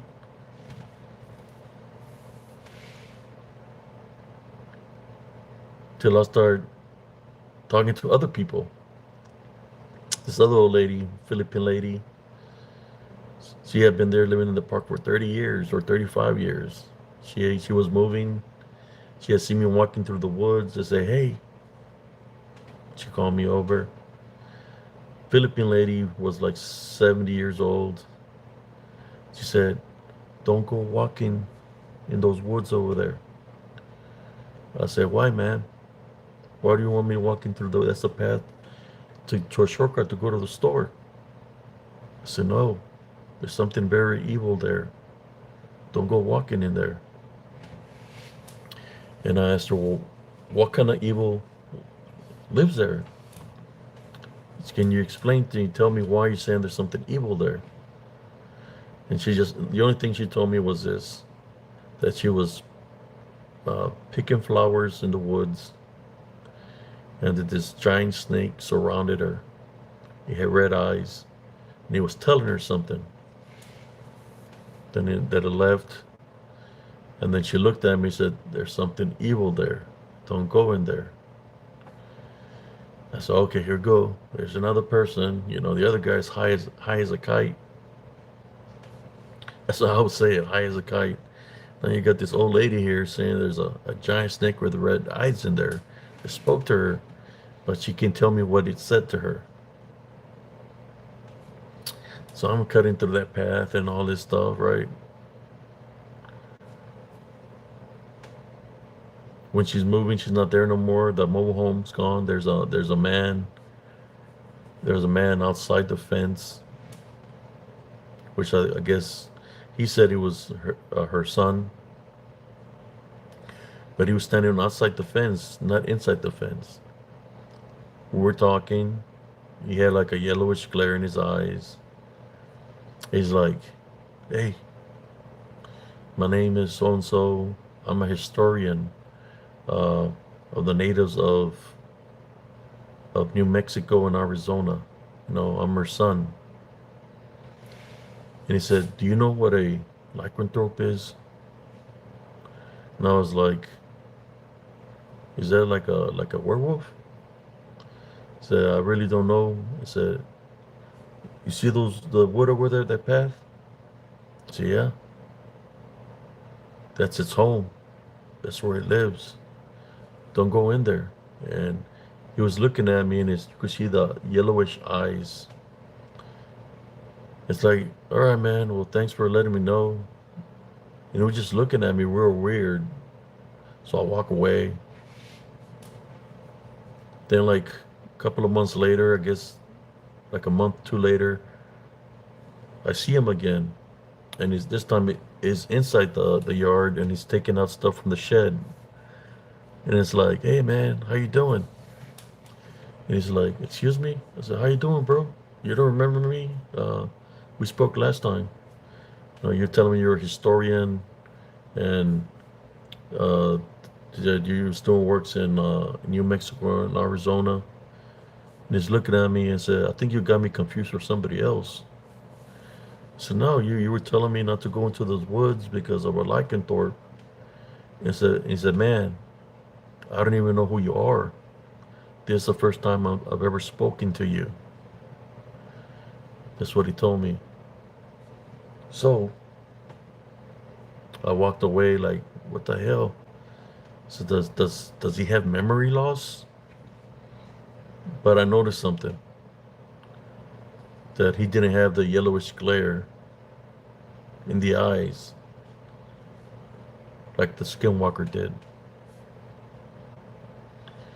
So the Skinwalker manifested to look like him. This what people don't understand. The Skinwalker can manifest to look like somebody and mimic their voices. That's that's what they can do. That's one of their abilities. You see some of the comments.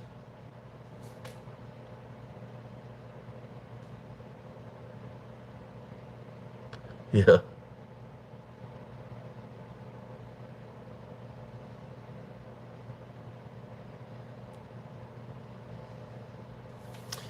Well, it's not. I'm just letting you know right now, whoever's there, time traveler, that the people that there's manifestations that can take, and the manifestations is that of Bigfoot also. So the skinwalkers, shapeshifters, they can do that, and there's some other beings that can do that too. When I talk about the disembodied demonic Nephilim, they have the capabilities to manifest to look like a lycanthrope, like a you're a Bigfoot or any beastly manifestation. They have that ability because they're demonic of nature. They can do the same thing, and those are the ones that taught the shapeshifter skinwalker the witchcraft and necromancy. The same ones that taught if you really look at the hieroglyphics of the Egyptians, when we talk about Anubis, there's other beings there where they have the face of a crocodile, a face of a bird. They have beastly looks, right? Well, that's their abilities. Those that are there, they're manifested that way. Those were the watchers. They were watching over mankind, which is Apakulu or Anunnaki. They're called many names in different languages, but that's their capabilities. They can manifest to look like that. How do you put it to the test to see if it's real or not? I mean, you see a Bigfoot that big, you know, and it's already eyeing you. I mean, if you run away, it's gonna probably try to chase you, right? So you put it to the spiritual test to find out what it really is. You say, I type on a rebuke in Jesus Christ's name, right? When you say it, you got to say it in true faith. If it vanishes, then it's not really a Bigfoot. It's a demon manifestation to look beastly. Natives used to call them Sasquatch. There's natives, some of the native elders said that the Sasquatch corrupted their people through witchcraft and necromancy. Because the Sasquatch is demonic.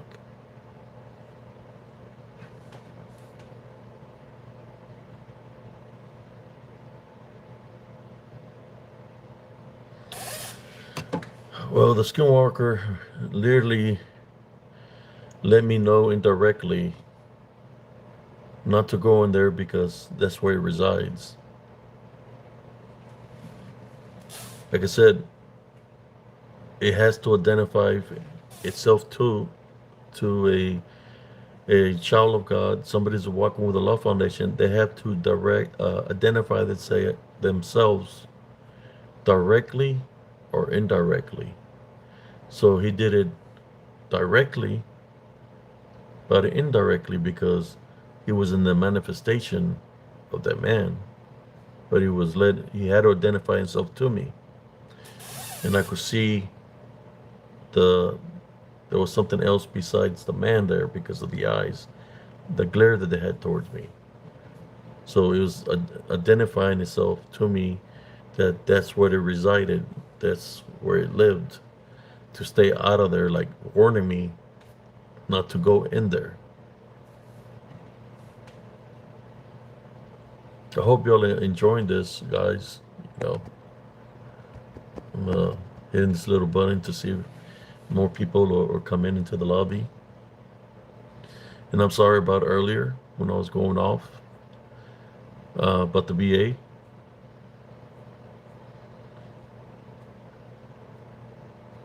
The way he was standing, man, I could see it as the way the man or the manifestation took up the man, the way he was standing and looking at me like he was ready to charge. Just put it that way.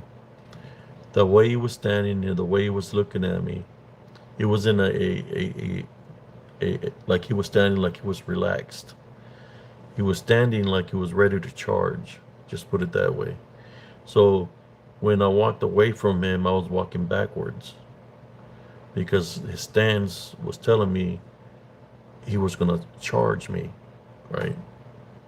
But he told me numerous times that that's where he lived, not to go in there. That's where it resides. You know, there's shapeshifters, skinwalkers, DDN, Legion. They all know what's in your spirit. So he knew that I walked with the Love Foundation. So I know that if I were to say I type on the rebuke in Jesus Christ's name, because it's using witchcraft and necromancy to manifest, that it would have disappeared or showed its true self to me. When I would have said I type on the rebuke in Jesus Christ's name, it would have showed me its true form. That's why it was being cautious and just letting me know not to go in there because Lycanthrope, that's what he said, Lycanthrope lived in there.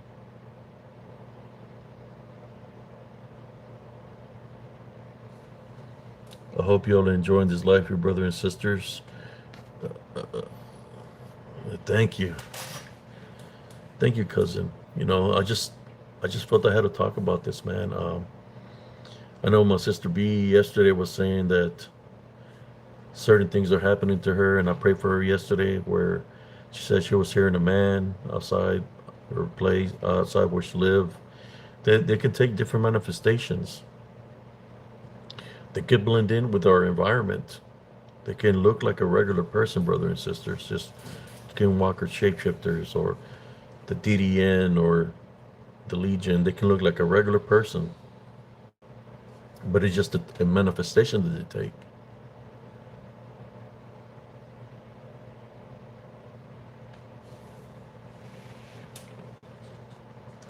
I just give, it's like when I recall the memories that I have, it's like it was yesterday, man. Like standing by the fence, it was sunny, and it wasn't the glare of the sun hitting him in the eyes because he was standing underneath a tree.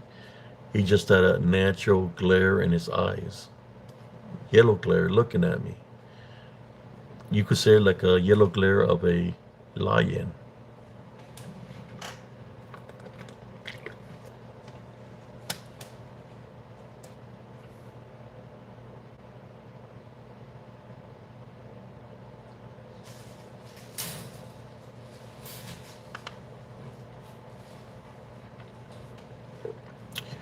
Well, in that area that I was warned not to go in there. That's where I had my encounter of the six lycanthropes, however the Skinwalker said it, or the six demons that were in there. It happened in those woods, in that path. When I can tell you how it happened, but they do acknowledge when you say tie bound and rebuke it and just cry, it'll flee. Or if you say the deliverance prayer, the Our Father, it'll acknowledge the Our Father, and it will literally say, well, that's why I got the story of what happened to me in those woods. What happened to my son in those woods, and just a lot of crazy events. I can go into those woods, but I go with no fear because I know what I've been through in there. So I know what to do, how to go and approach those areas with no fear, of course. Do a little prayer before I go in there and have Jesus Christ with me. But definitely at nighttime is when the activity really picks up there, brothers and sisters. That I wouldn't recommend anybody to enter those woods at nighttime because it gets real bad in there. So much activity.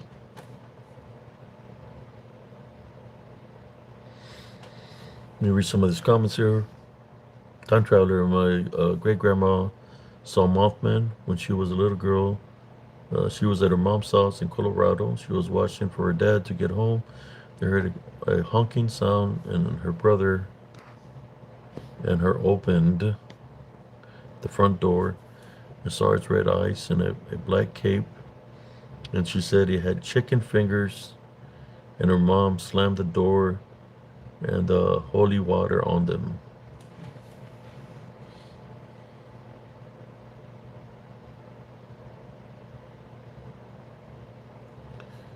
You're welcome.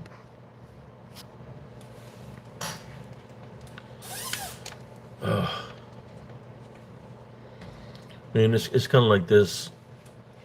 If it doesn't matter what they are to me, but if somebody has a problem with me, or because I have faith in God and they see me as a spiritual threat, if they're going to target me, well, target me, right?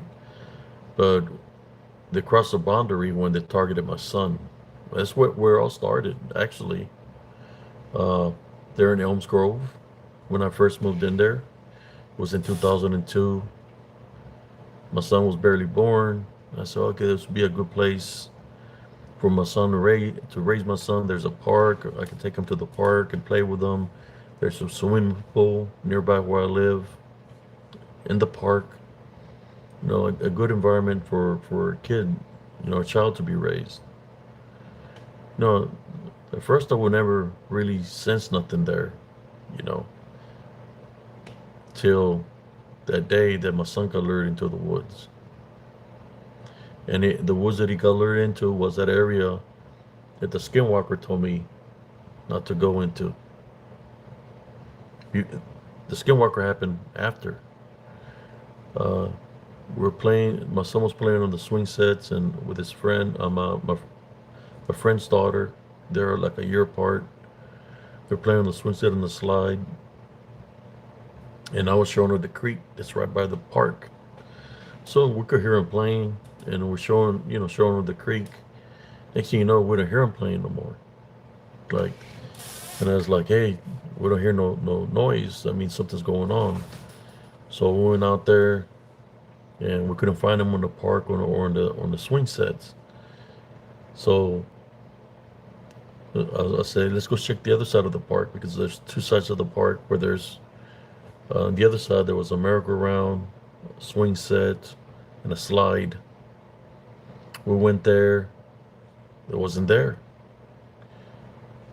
And we were yelling for their names, and okay, maybe they're at the house playing video games. At that time I had a Sega Genesis and a Nintendo 64, a Super Nintendo, and a Nintendo 64 for my son. He had like 3 systems to play. We went home, walked in. I told my sister, "Hey, have you seen Abe Jr.? Junior?" She said, "No, I haven't seen him." So I went into the room. They're not there. The system is off. Nobody's in the room. So my friend, you can see the worry in her face. We had her been searching for, by that time, we had her been searching for about 10, 15 minutes, 20 minutes. And I tell them, call the cops. You know, as a parent, the worst fear is that losing a child or a daughter, a son, your son or your daughter, right?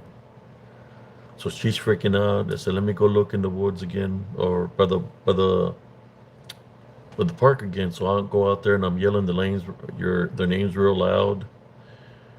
The sun's setting, like it's fixing to get dark. So I'm yelling and I go over there by the swing sets and the slide where they were playing. And I said the sign of the cross. I said, God, please help me find them. So as I prayed, it's like I say, okay, stay calm and relaxed. So as I stay calm and relaxed, I seen something behind some bushes near the trees in the woods. I seen, because my son was a tall boy, so I was able to see like the top of his hair sticking. I seen his hair sticking over the bush, like around this much. So I run over there. Is that you, son? Is that you, son? I run to the wood line. I go through the brush into the woods, and it was them. They were just standing side by side in front of a big tree. They were like in a trance-like state. They wouldn't respond to me. I said, "What are y'all doing here? Why didn't y'all hear calling your name?" They wouldn't respond to anything I was saying. So I'm yelling. So my sister and my friend that I found them, and when they get there, I asked them one more time. So, why are you in here? What are you doing in here? Both of them said this at the same time. The man in black called us. So I told my sister and my friend to take him away from there. So, so RCS comes out, looking, start scanning the area to see if I see any kind of movement, to see if I see a man in black or something in black, right? An African American or somebody in black, because saying the man in black called them. So I'm looking and start searching the woods. Even when the sun is setting, I'm going through the woods. I go to the creek, go underneath the bridge, go on the highway. I search the whole perimeter just to see if I run into an African American or somebody in black. Nothing. I go home and I'm just glad that my son is safe and her daughter is safe. But I was still upset because they got lured into the woods. So at that time, 2000, that happened like in, let me see, my son was like 4. So it happened like in 2004. Because he was, 2005, because, let me see, he was born in 2001. 2005 is when it happened. I told my friend, tomorrow, you're going to get your camcorder. We're going to go back into that path nearby where that tree was. And we're gonna record. If we capture this man in black or African American, say we're gonna capture him, or we're gonna call the cops, because whoever that is, or children in the woods is gonna pay for it for doing that, So we went there. She had a recorder. I was walking in front of her. She was recording from behind me. As I'm walking in front and I'm looking, I just hear her say, oh shit, I think I caught something. By the time I look back, she's running out of the path. So I'm looking just to see if I capture anything with the naked eye. I'm not seeing nothing. So I'll walk backwards and just get out of the path. By the time I get home, she's gone. She grabbed her daughter and took off. So I get my son, we get in the truck, and go to her house. And when I get there, she's sitting on the couch and she's all scared.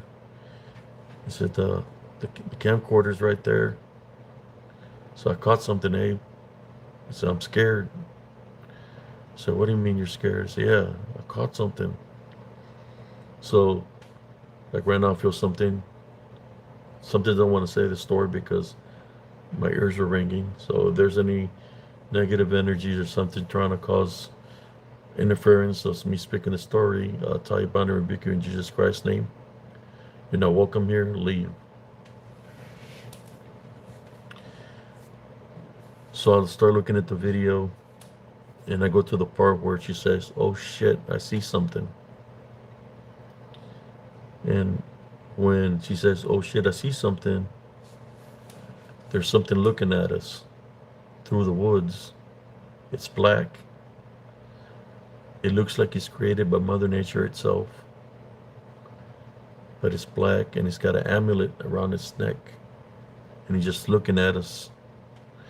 As it's looking at us, when she says, oh shit, I think I see something, it went straight into the ground. Straight into the ground. Into Mother Nature itself.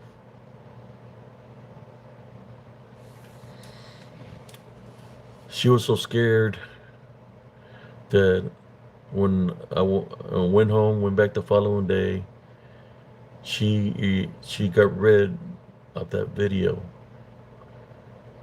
because that night things started happening in her house. She said that somebody was attacking her daughters. Their legs were getting pulled. One of her daughters was being choked out by something. In which I had to go to her house and cleanse her home to try to get rid of whatever was there, you know. She even put a recording, she even recorded with a camera of the activity that was happening in her home where she's laying down on the couch and you could see this being stand right beside her as she's on the couch. It's brownish, kind of looking like a druid, and he's standing there right beside her looking at her. Then it disappears, but it's standing right there by her. That I had to go cleanse her house because all kinds of activity started happening there. The same activity that was happening at my house was happening at her house, you know.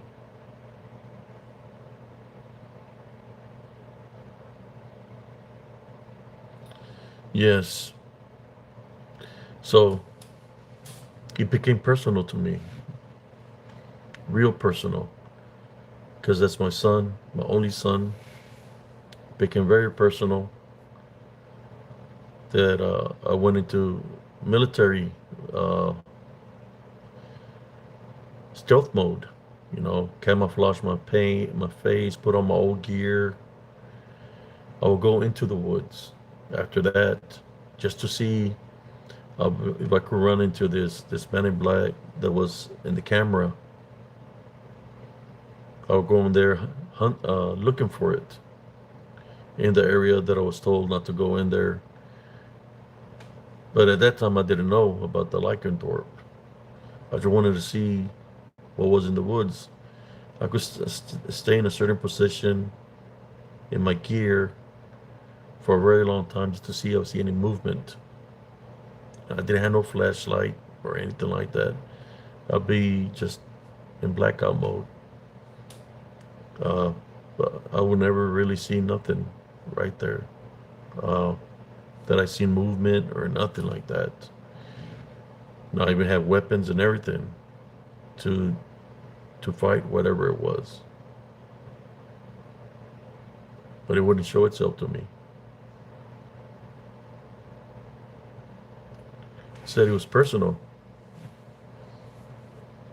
If I would not reacted the way I did, my son and her daughter would probably be 401 cases. When we hear about the missing children, they get lost in the woods, the 401 cases, I believe that these beings, they have the ability, just like it could go into Mother Nature itself, that they could teleport, or should I say, if they can deceive a child to make him believe it's a friend, and they tell him, do you want to go home with me?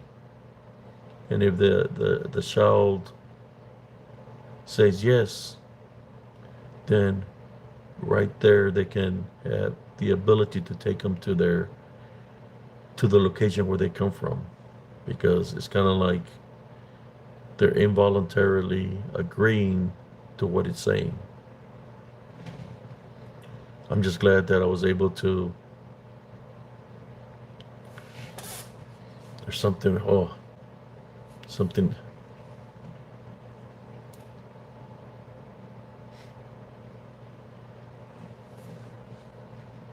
I don't know, it was my dog or something. There's a smell. It smelled like skunk. It might be my dog. He might have let something out. If there's anything negative here, I type binary rebuke in Jesus Christ's name. I have a little dream catcher right beside me, just in case any activity tries to come in through the door.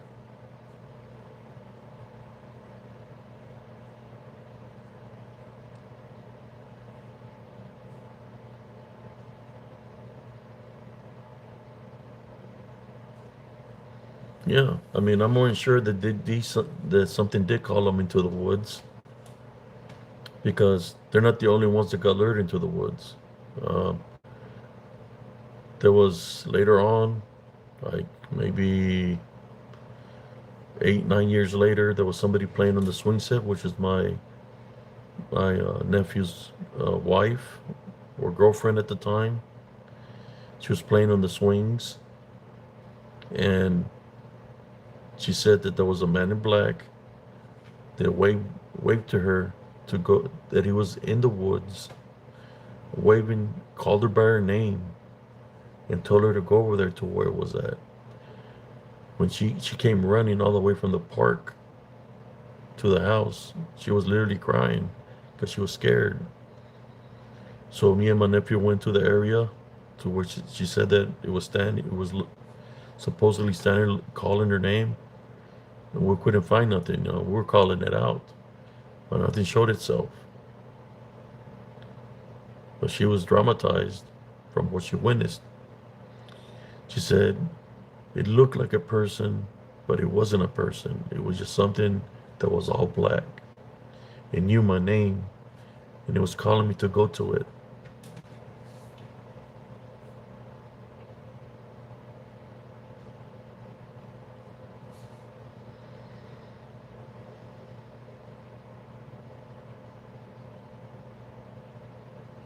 I'm more than sure I have the abilities to track and to sense that I can go to any location, and if it's something like this that I'm speaking of, they're going to show themselves to me through spiritual law. You know, I can track down things. Kind of like when I tracked down that individual that was missing for 2.5 months. I didn't know there was an individual missing for 2.5 months. But spiritually, I was told, I was following my spirit, and I was able to locate this truck in the woods. And I found a location where somebody was staying at. There was a tarp, but there was a lot of activity around me, like preventing me to, was trying to keep me distracted, which the activity was evil. Different languages was being spoken. I was being threatened. But I'm a Tim and Love Foundation, regardless of what's happening to me. I prayed all the way out of there. Called the cops. Told them about the location. They hear nothing from them, so I made a home. Then they called me and I gave them the grids to where this truck was. Over that weekend, they just didn't find the truck. They found a body. It belonged to a person that had been missing for 2.5 months. I believe I was sent there for the person to be located. There was a lot of, could have been skinwalkers, shapeshifters, possibly windigo. I don't know. All I know, this guy, uh, I know till this day I don't know how he died. But I found him in the location where I'll go investigate.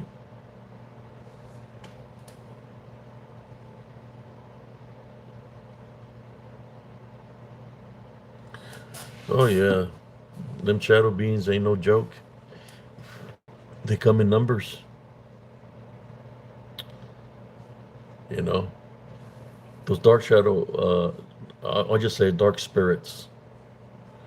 I believe, I mean, they're shadow being. I guess people could say shadow beings because they look like they're human because of their silhouette or their manifestation, but spirits would be the proper way of saying what they are. Uh, they're out there in Elms Grove. If you park in the parking lot by where the park is, you'll be able to see them at nighttime, where they come out of the woods and they're moving in the park by the swing sets. Sometimes they get closer. They walk through the park towards the mobile homes, and it's many of them. Uh, Once you see that, you'll be like, "Oh shit!" That's when you're gonna say, "Oh shit," because they're pretty tall, shadow beings or shadow spirits. I say between 7 to 9 feet, 7 to 9 feet tall, pretty tall. Yes, yes, it's time traveler, demonic in nature, man.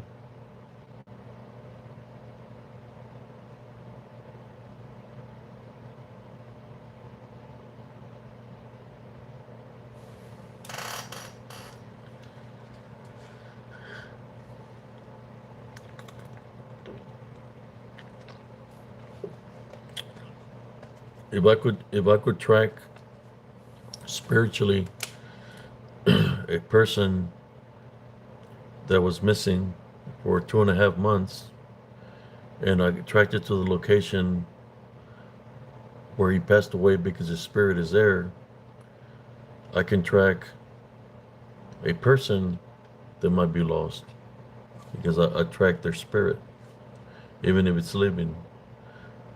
I have those capabilities spiritually to be able to do that. And sometimes, the heaven trying to send me to locations where there's spirits there's where the people used to be, but they're in spirit. It takes me there so the body can be found, so they can be placed in holy ground, so the spirit can rest.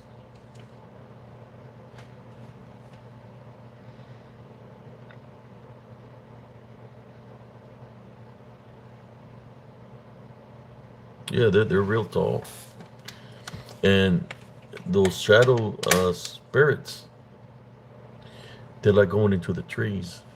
They could be on the bottom of the tree, or they could be on top of the tree, mid tree, looking at you, and you don't even know they're looking at you because people are too busy looking for the ground for footprints, right? But if they look higher, you'll be able to see them looking at you. You'll be able to see or sense them that they're out there. They like going into the trees. They use the trees as a energy. A tree is like an energy conductor, especially when the trees are nearby creeks or lakes because of the limestone. they're able to manifest and show itself even more because of the energy of the limestone.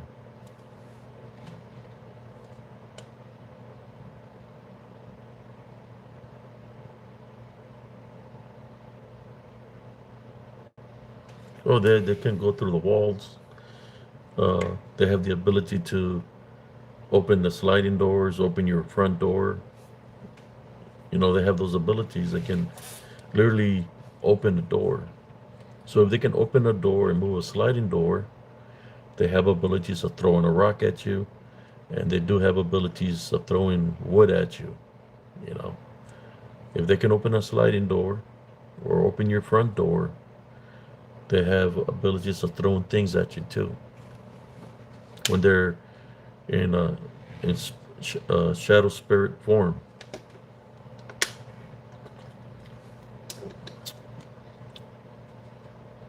Well, yeah, they stare. They like to stare. They like to peek through your windows. Um, there was a lady that was taking a shower, and she said there was a peeping tom. And what was weird about it that on her mobile home, her bedroom, she didn't have no windows on the sides. The window was way on top of her mobile home, which had to be at least 11 foot to 12 foot tall. That she said she seen somebody peeping through there through the window. You know, so they called the cops. There was squad cars everywhere. They had those high beams.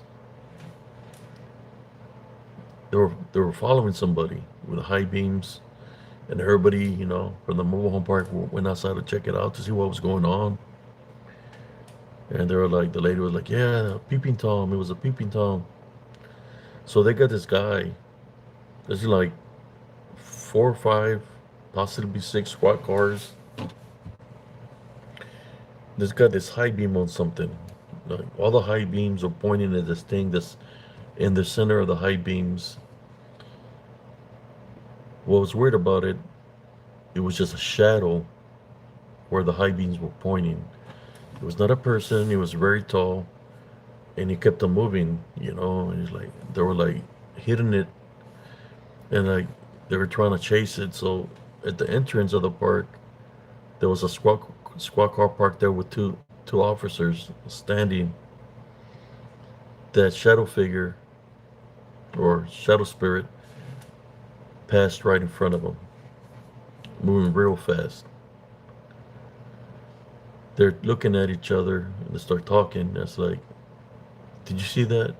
I say, "Yeah, I seen that." And then they're like, "We're not going to tell the chief about this because if we tell the chief about this, he's going to think we're crazy." They never found out. They could never capture it. It was moving too fast. It was literally a shadow, spirit, very tall, that was looking at the woman from on top of the top window of her restroom. A shadow figure or shadow spirit that the squad cars, the police squad cars, could only hit him with the beam light, never capture nobody.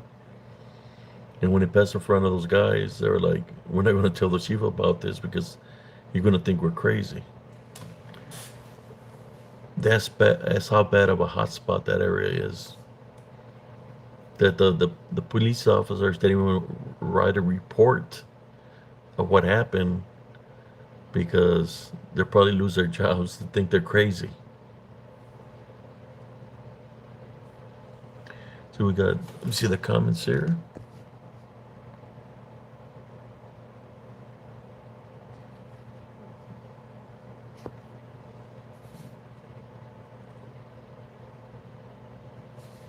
Oh yeah, they're out there, time traveler. Maybe the forest trees and nature are mad at humanity for poisoning our earth and abusing nature. They're letting evil use every energy not to hide them. As I was looking inside through my window, it was up to that's creepy, but I was never terrified after I grew up. Just because they're they they're creepy. LOL. Well, at least it was just staring at you. You know, uh, instead of it going into your home through the front door, sliding door, or through the walls, because they could literally go through your walls into your house. And I'm more than sure it was being a peeping tom from outside. I'm more sure it, it had already been inside your house already. Whatever spiritual opening was there for it to be there, there had to be something going on for that to be able to do that, you know. But yes,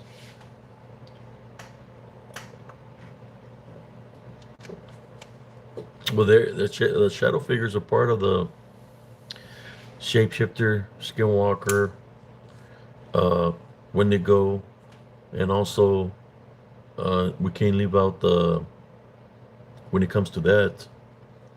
No, any cryptid name that you can think of, throw that in there because they're all of the same.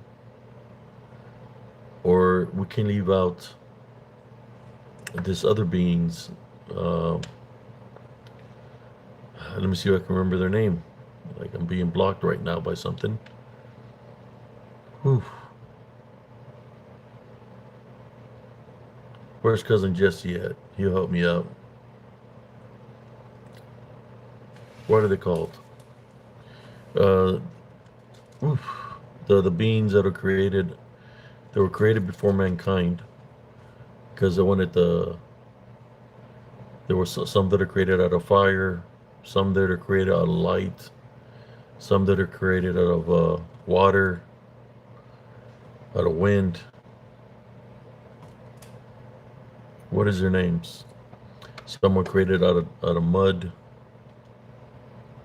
Elementals. There we go. Elemental beings can be thrown into the mix when we talk about anything, things that live within the woods. And Lilith children could be thrown in the mix. Also, Legion. All these things that are around us spiritually, they exist. I've run into a lot of them. Especially when I was protecting my son there in Elms Grove. They started targeting me and I became the primary target.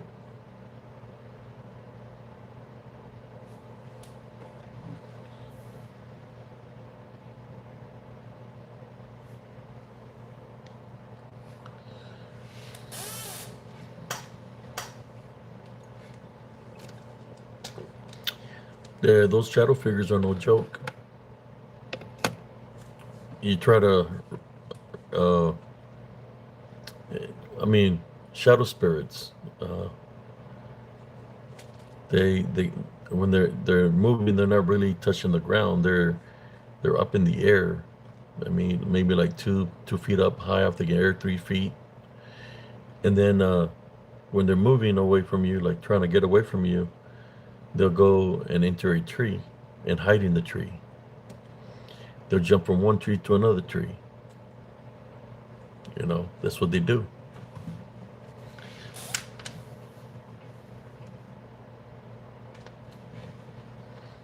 I hope everybody's enjoying this live feed tonight.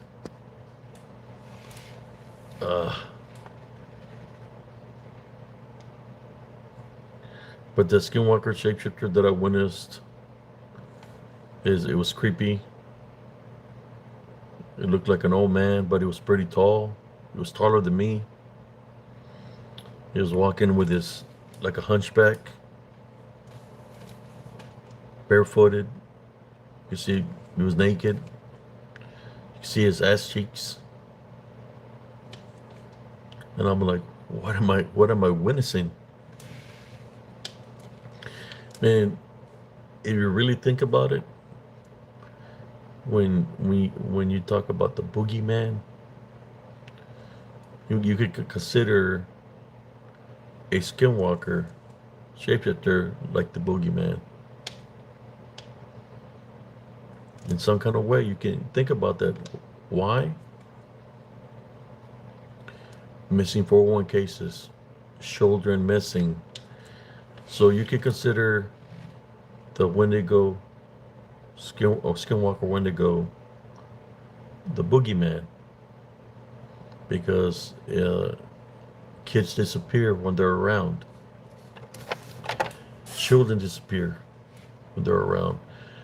So when you hear about the Kukui or the boogeyman, there will be the Skinwalker shapeshifter.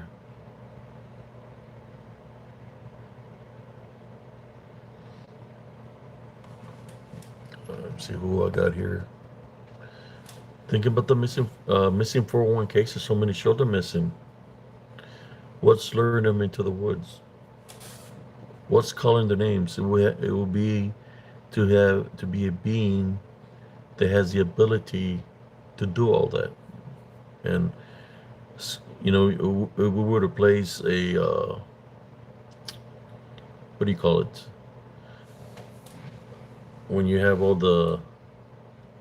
you have an eyewitness and you have a lineup of things that could possibly do that, lure a kid into the woods and take them, that would be the Skinwalker shapeshifter. Can't leave them out of the equation because they reside in the woods, right? I'm not seeing nobody's comments. Let me see if I can fix this.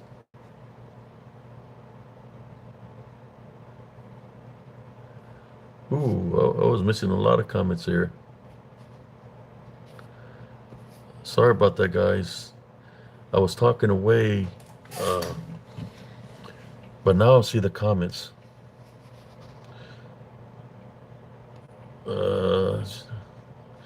So again, Never's says yes, they can take the shape of humans. I only ever saw them once. The Shadow Man with a hat, one at a time. They're very tall. The one who wears a hat was about 9 foot tall when I saw it. Julia J, how you doing, Sister Julia? Nava Angel. She says, I feel like CERN had opened some big portals. Okay, let me see where I remember that comment. Here we go. Me like a tonta followed it outside. I would look back at me and stop. When I followed to see it outside my gate, it disappeared and I ran inside. Ándale, por andar de tonta. Just kidding. I believe have been taken care of by God. Yes, I was inside. The town was full of supernatural and brujeria. Yeah, that'll do it. They'll send the brujeria, the sorcery through that.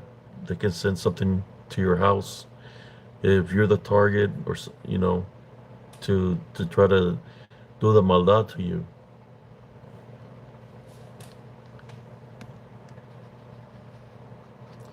Nephilim Titans, yes. I call them DDN, disembodied demonic Nephilim, because they're in demonic form, which is spirit form. Because they don't have a body no more. They don't have a vessel. The only thing they have is demonic capabilities. When you think about this tall shadow figures, the people, dark spirits, that's a Nephilim. That's why they're very tall. And they have the ability to possess somebody, to take control of the vessel. Not just take control of the vessel, to destroy the vessel. It says, my mom once told me demonic creatures really walk amongst us on Halloween night because many people wore costumes, so the creatures just blend in with the people. Yes, it doesn't even have to be Halloween night. They're here amongst us spiritually.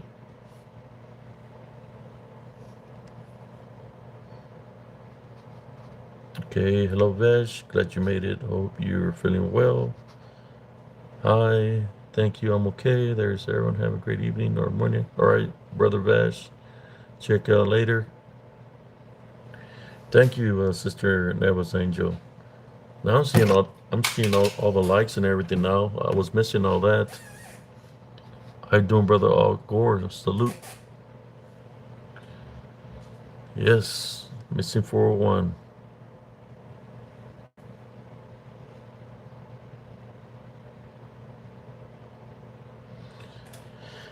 I have a short reel where one passes right in front of me. I will have to download the video. It's here on it's here on YouTube, and I got it on TikTok under HCS65. It's on that path in Elm Grove where it passes right in front of me.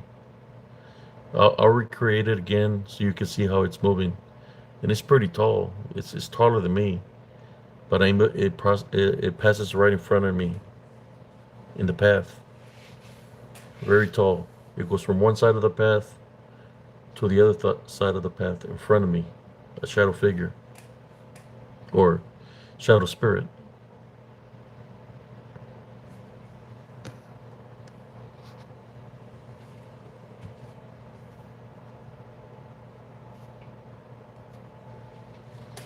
Yeah.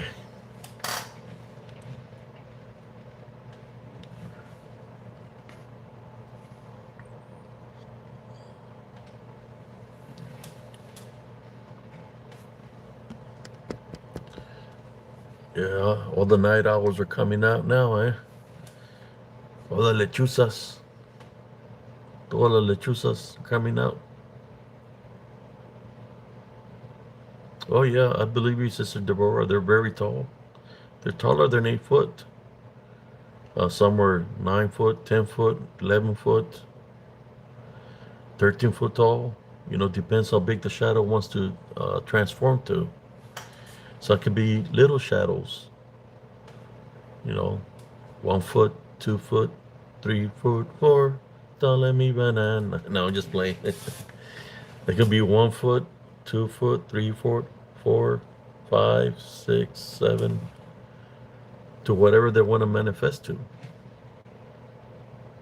They could be very small, little shadows.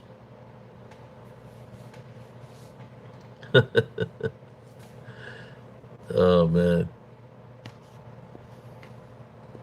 I know. I guess I'm singing this song because I'm getting ready. I'm gonna go see Beetlejuice when it comes out again.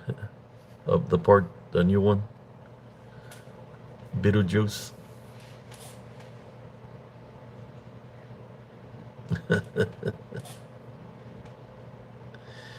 Trying to tell us that I remember when I was waking up out of my sleep overnight. I fell asleep with the lights on and saw a black portal on my wall. It looked like a black circle with ants roaming around it in circles. Yes.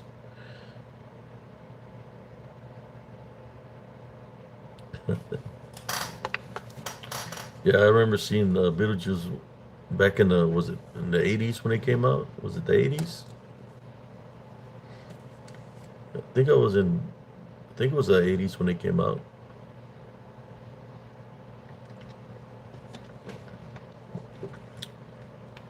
Beetlejuice came out when the movies were in VHS, and they had Hollywood and Blockbuster.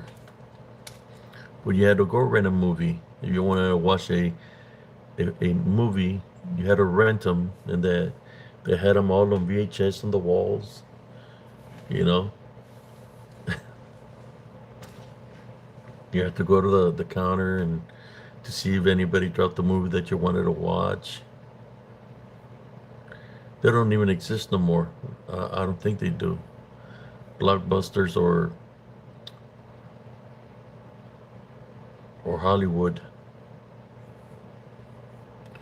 I think they got the Red Box that still exists, but I don't even know how long that's going to exist now.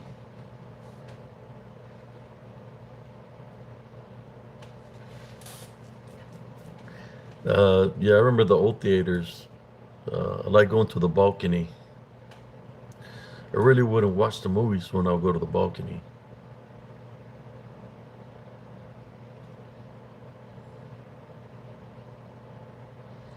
The old theaters had the balcony. Yeah.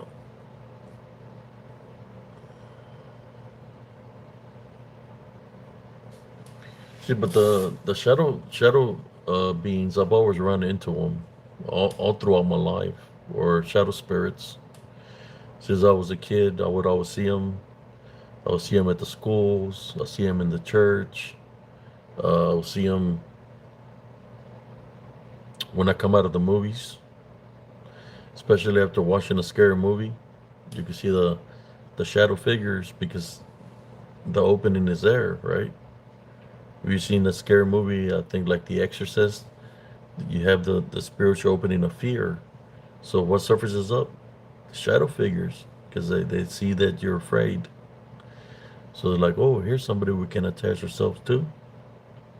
They go, so they're seeing the scary movie. They're coming scared out of the movies. It's like 10:30 at night. You're walking back home at night. Negative attachment could attach itself to you.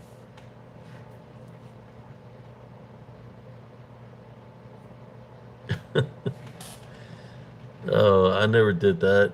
Uh, yeah, sometimes I'll record things.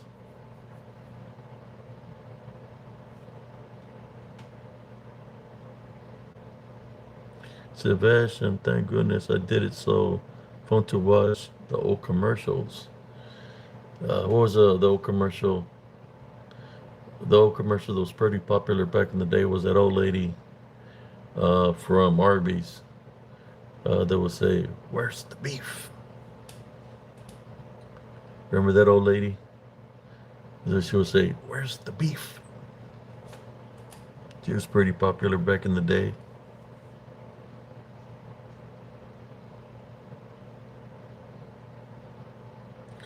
Nowadays, you don't even have to do that. You can do it off. You got a lot of sites where you can see movies. I'm not even going to say the names because I don't want to get in trouble.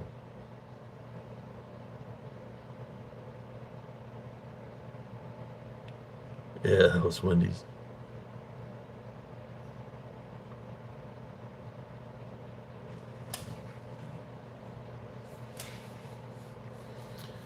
Uh,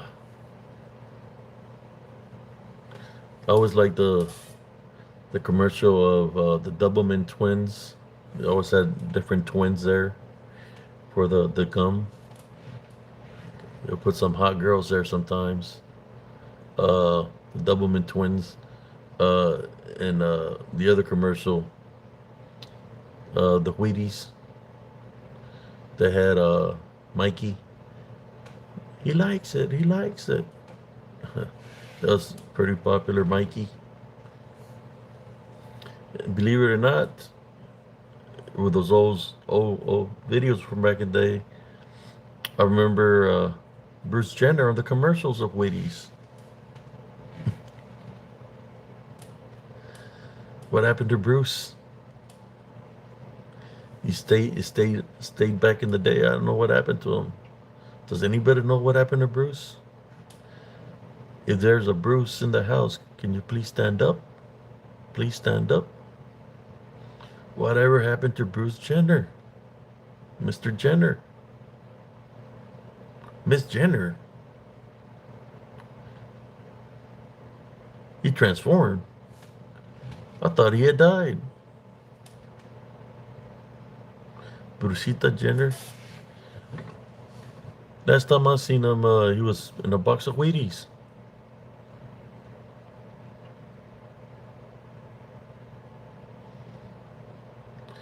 So, what you're telling me is the Wheaties that Mikey was eating could have transformed Mikey into Michaela or Michelle.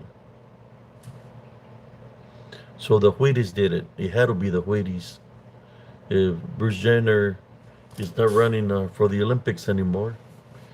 You say is named something else. It had to be the Wheaties. Something in those Wheaties made him affected him in a bad way. It had to be the Wheaties.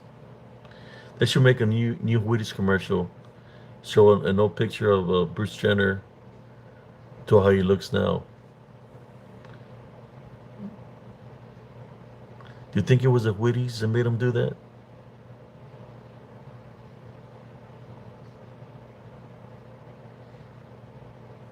I blame the sugar. Was it was it the Wheaties that made Bruce Jenner uh, do that? Al Gore, I'm going to put you on the mission. I want you to go to the store, buy yourself a box of Wheaties, and eat it. When you come back, tell me how it went for you. Instead of Al, you're going to have Aaliyah Gore. I'm just kidding.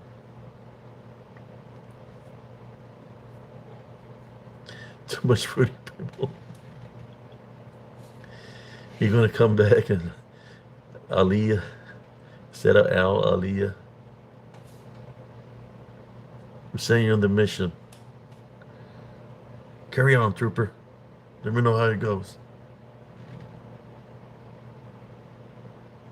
But it was life cereal, Abe.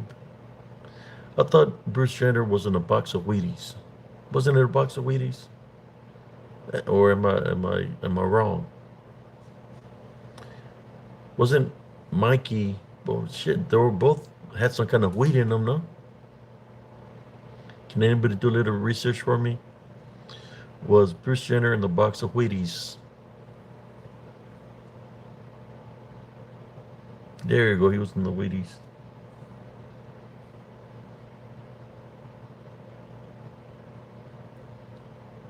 Cornflakes.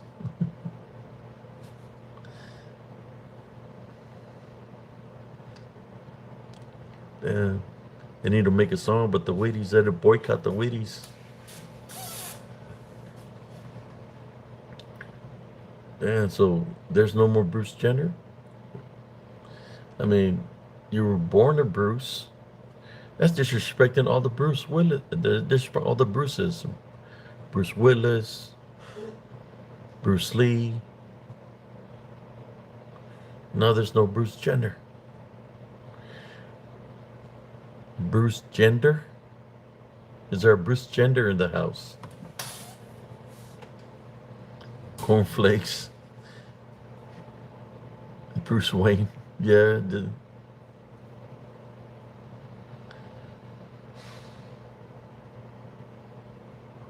What? Oh my God. Jesus Christ.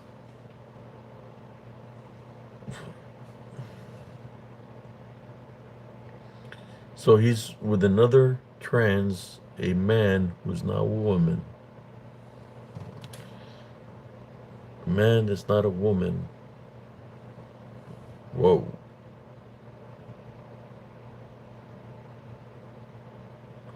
I got all the TA, LOL. I don't know about those guys. The rabbit holes gets too confusing. Hard pass.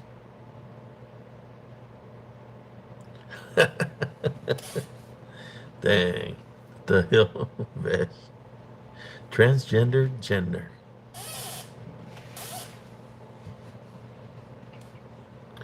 What would you do for a box of Wheaties?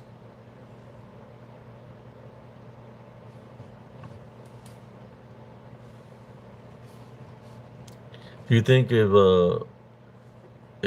whatever Bruce's name now, whatever his name is, if he would go into the woods, do you think the spirits that are out there would be afraid of Jenner?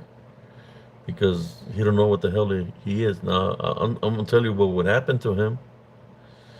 He most likely would get demonically attacked from whatever's out there. He would be an easy target. He's already confused, so he would be an easy target to get spiritually attacked.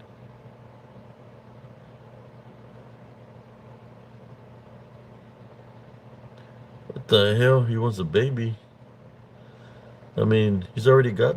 Doesn't he have two daughters with the his ex-wife? Their what was their names? I can't remember their names.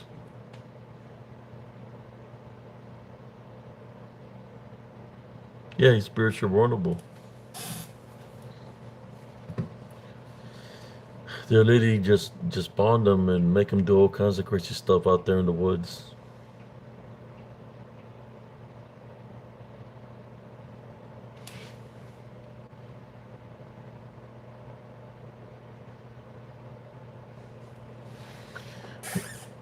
So if they make a new Brady Bunch, they're gonna have Bruce Jenner as the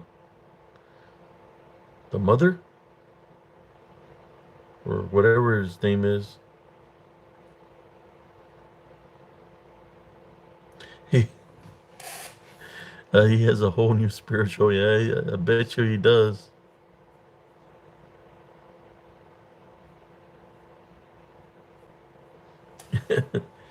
Yeah, he's gonna be Alice the maid. If they had a new Mel's Diner, he could be Alice, or was it Alice? He could be Alice on the new show of Alice.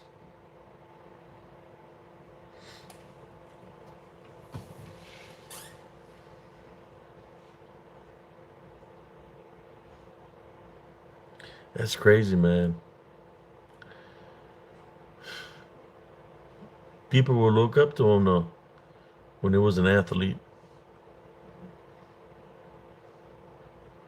But I don't know what happened.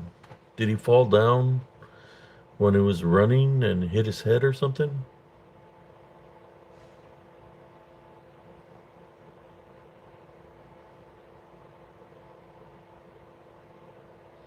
I think he just needs a little bit of prayer, cast out the demons out of him, so he can get back on the right path.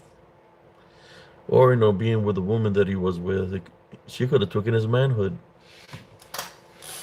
A very possessive woman. What was his wife's name?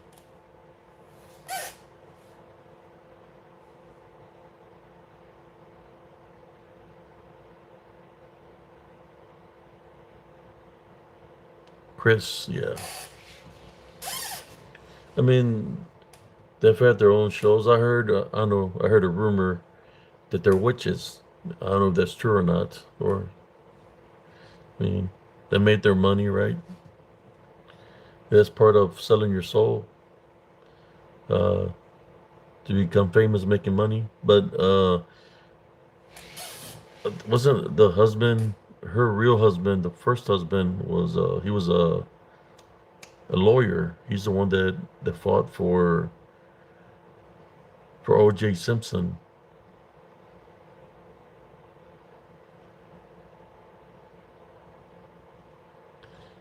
Chris Kardashian.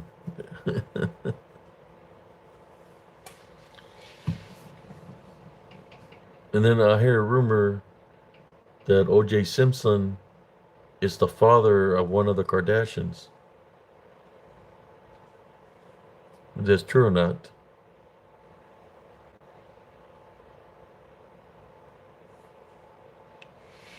That he was the O.J. Simpson was the father of one of the Kardashians. Yeah, that was crazy how he won it, and everybody knew he did it. That he was the one that killed the wife. He had issues. Well, now he's deceased, right? He died, but those kids got affected by it, like Khloe Kardashian.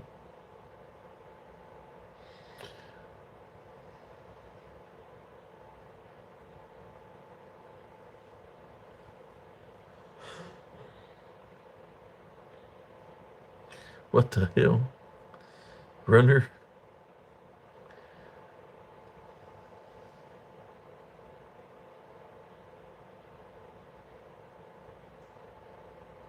So you're basically saying that Chris Kardashian was a hoe.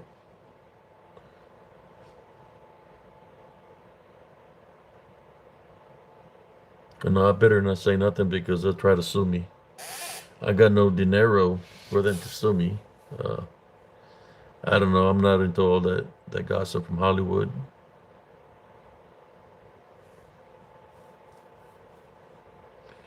I know think one of the daughter, the Bruce's daughters.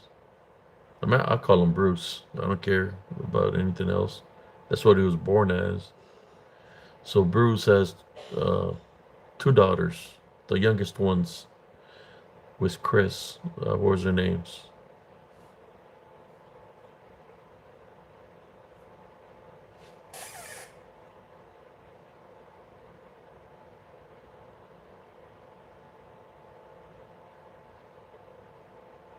The ugly Kardashian.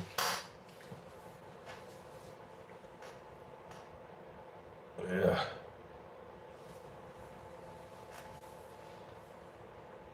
Time flies, man. Uh,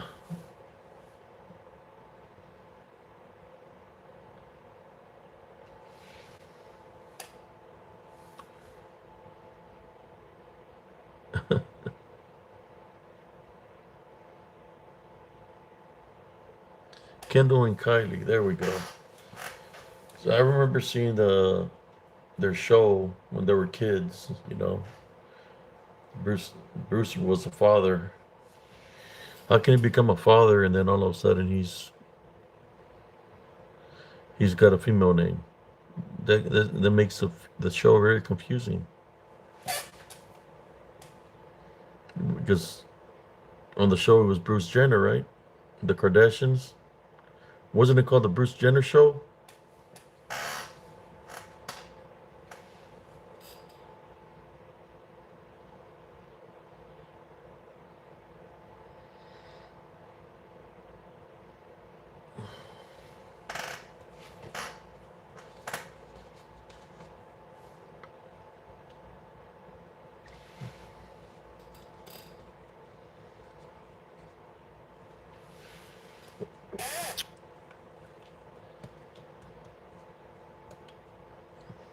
Oh, it wasn't called the Bruce Jenner Show, but he was called Bruce, right, on the show.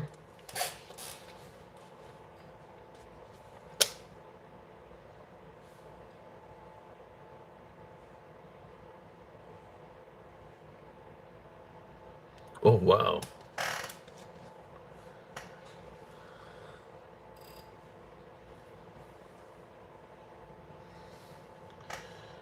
Keeping up with Bruce. Keeping up with Bruce. So Bruce is not Bruce anymore. Bruce was a kitty killer, but changed after he battled in the New York Jersey hot dog eating contest. LOL.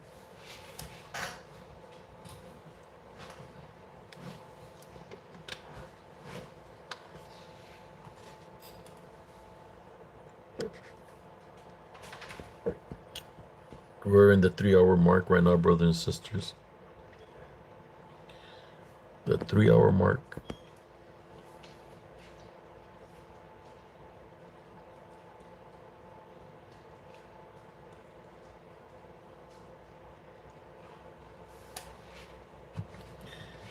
Uh, Hola.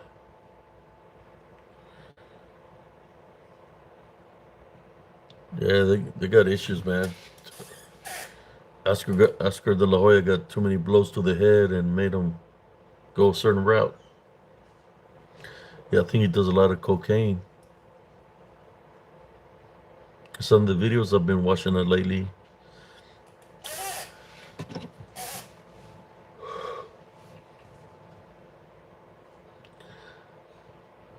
So in saying that, I think we had a pretty good show tonight. For those that missed it, or they want to watch the replay, they can watch the replay. Oh, I see. Yeah, they said that when the Olympics come to I think California, that they're gonna boycott the guys fighting with women. That was crazy right there. I mean, what they should do is boycott. I mean, they can do nothing for what happened in Paris or whatever, but I don't even really watch the Olympics.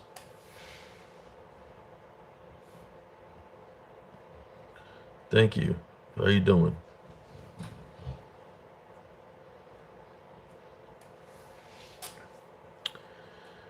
Yeah, it's crazy, man.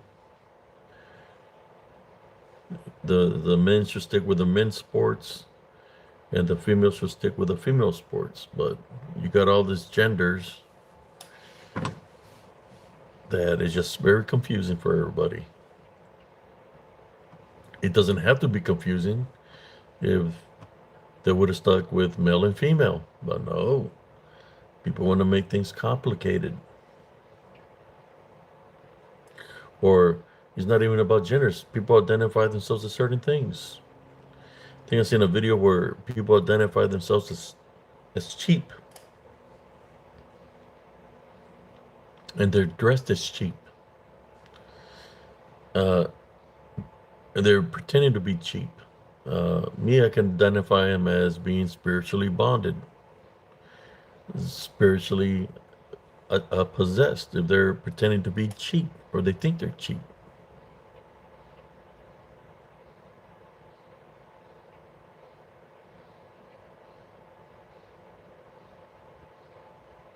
Yeah, but that's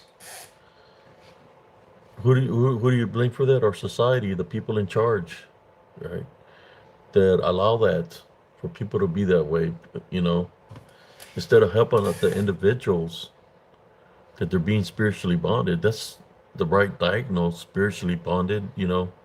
At one point in time in society, they had all those mental institutions back in the day. That people that would be like that, that's where they would send them. And they were using them as guinea pigs, in which they put a stop to that craziness, right? But now it's happening again, and they're allowing it. You know, they're allowing people to be that way. And these people that are doing this or pretending, you know, you got some that are transvestites, you know, whether it's a gay movement or whatever kind of movement. Uh, they just don't want people to accept how the society has accepted them. They want to rub it in your face uh, to make it seem that it's okay. And if you don't agree to what they're saying, then they say that you're the problem. You're the problem in society. No, you're the problem in society. You know, but they wanna blame everybody else but themselves.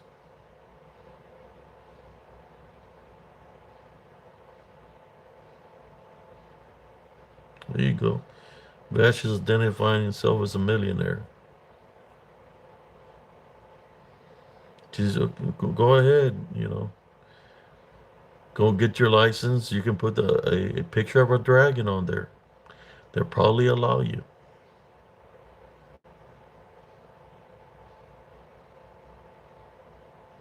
So if the policeman pulls you over, you say identify, put a piece of paper and put insurance on it, and say, "This is my paperwork. I identify this as insurance." So they shouldn't be able to give you a ticket, okay?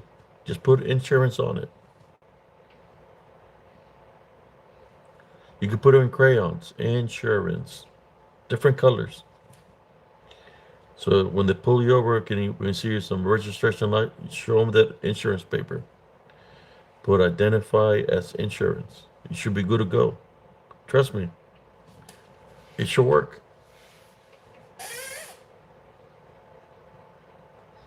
And when the officer is saying we have a white male or Hispanic male, you should say, "Excuse me, officer, let me have your badge number. I identify myself as a woman.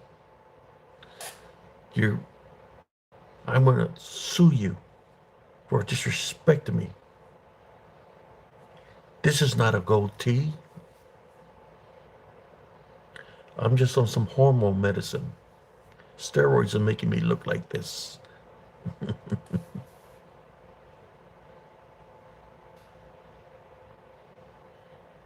I'm just playing. I mean, you see how stupid that sounds? How crazy that sounds? It's people like that. I know we're getting off topic of what I was speaking about, but shit. Now I wonder why all this shadow spirits and shapeshifters, skinwalkers, and all these things are surfacing up because of people like that. Easy prey. That's what it is. Easy prey for them. They can eliminate that the corrupt vessel. They're going to eliminate it. To them, it's just about collecting a soul. It's like the soul can pretend they're a woman or man or an animal, but they're just worried about the soul that's within that individual. That's all they're going to collect. It's the soul.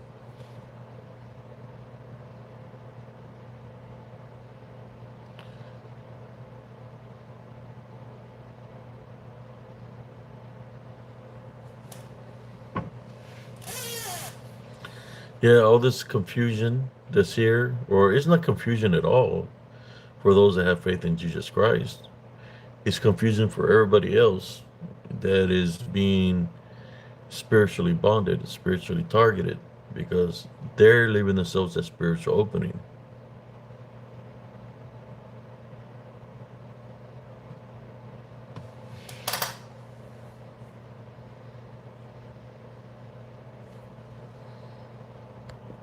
But I believe our world has been like this. It's just now in this, it's been coming out more and more and more and more, and it's just you're seeing the reality of how bad our society really is. The battle between good and evil is at hand. So we have to get prepared for the unseen spiritual war.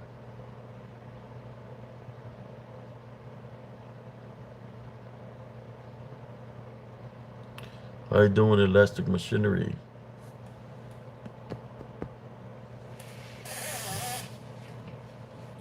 Yeah,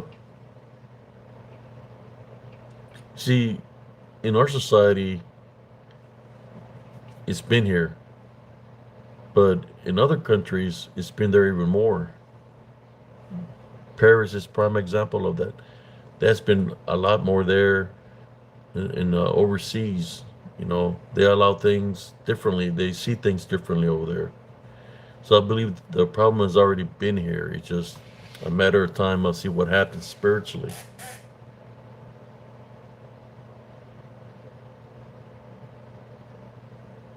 The other thing I do this spiritual encrypted encounters is to bring spiritual awareness to all my brothers and sisters, even to those that are confused.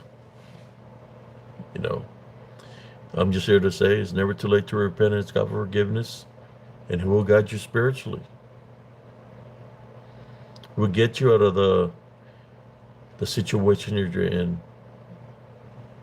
You just have to believe in Him 100% in order for Him to guide you the right way.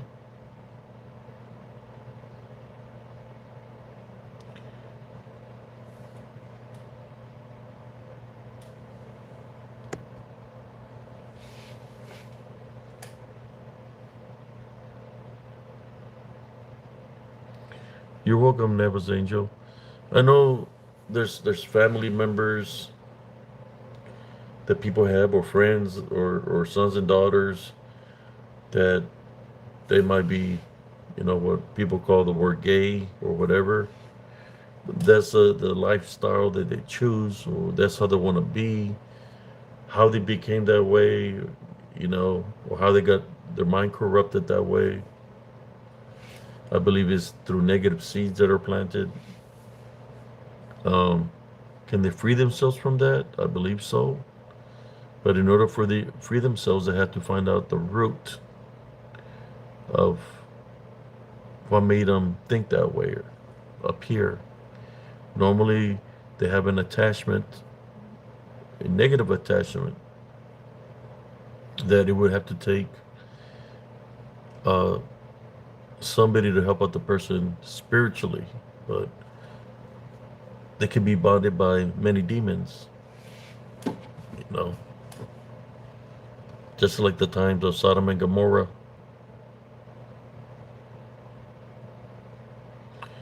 Living in sin in that manner is the opening that it needs to continue to bond them. You know, the way they think, that's already mental bondage right there.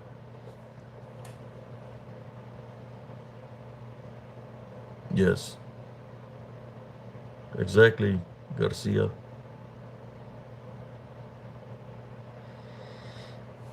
The only thing we can do is pray for people, uh, that one day that they could have understanding, to know what they're doing wrong, to be able to change the spiritual fate is by doing the right thing. There's a lot of sin right now in this world, a lot of corruption, spiritual corruption. It's within the school systems, within our government. Then people wonder why there's fires and floods in the United States right now. Well, till the earthquakes start happening in areas that you wouldn't expect. And we've been having this tornadoes, hurricanes. Now we should start seeing earthquakes with lava coming out of the ground. That's what we have to. That's when things really going to start hitting the fan.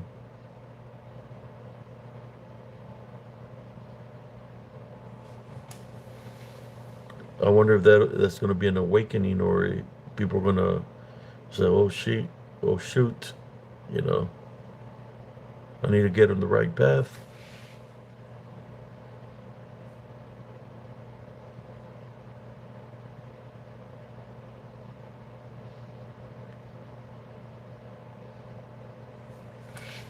Yes.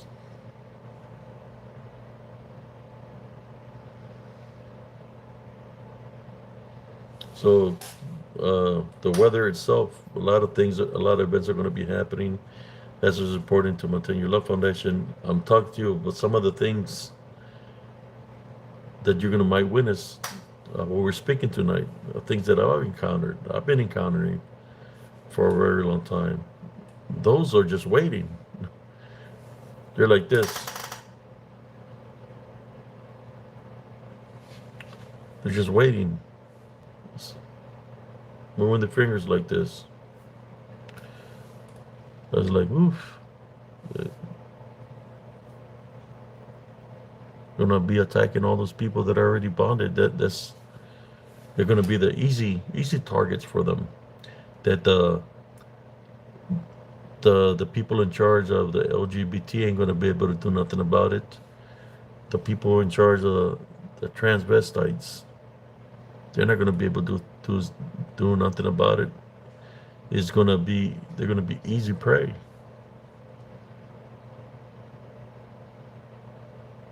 There's gonna be some of the first people to go, just because they're going against Jesus Christ.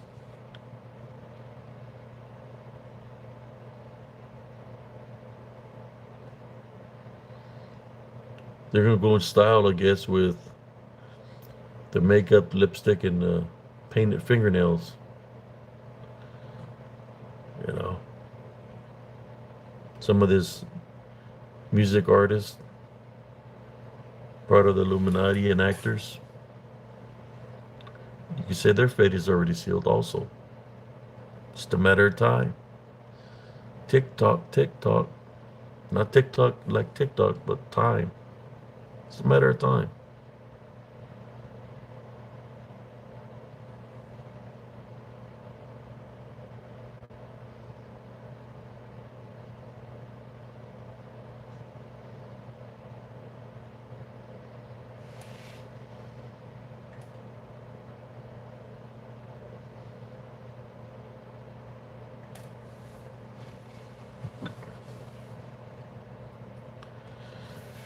While people are worrying or fighting for what they believe in, uh, the movements, the woke and all this, and they're being distracted by all this stuff, all these unseen forces.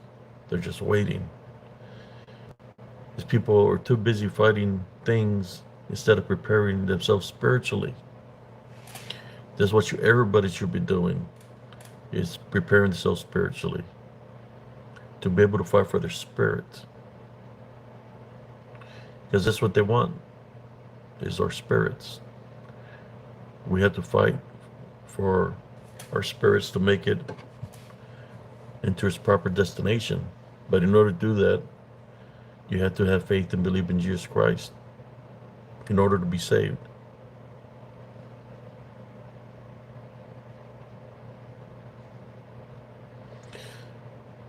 Yeah, it says in the Bible that in the latter years, that everybody's going to be able to see, that everybody's going to be able to see, in which if they're seeing things, that means that Jesus Christ exists, that God exists. So there's no way that they can say, I didn't know about God or I didn't know about Jesus Christ. Everybody knows. So you can't lie yourself into the way into the kingdom of heaven.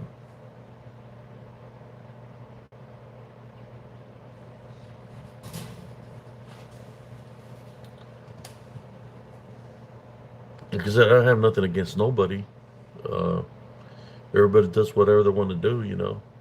But I'm just here to let them know that there's other things. That's why I capture the short reels so they can see for themselves. Where you're too busy playing cosplay or pretending to be something, this is what's waiting for you.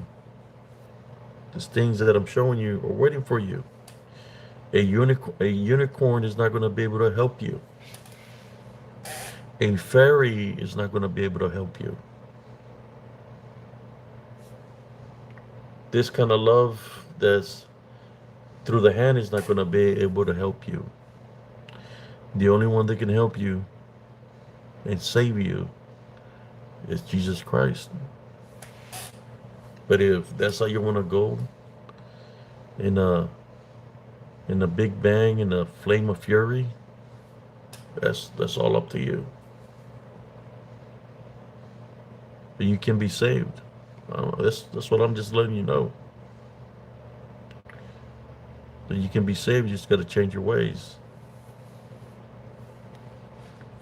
Don't feel bad if you're letting other people down. That's part of the group or the agenda. You're just trying to save your soul. That's what it's about. And I know if there's somebody here that is resonating with you, I'm just trying to help you. The rainbow community is not going to be able to help you.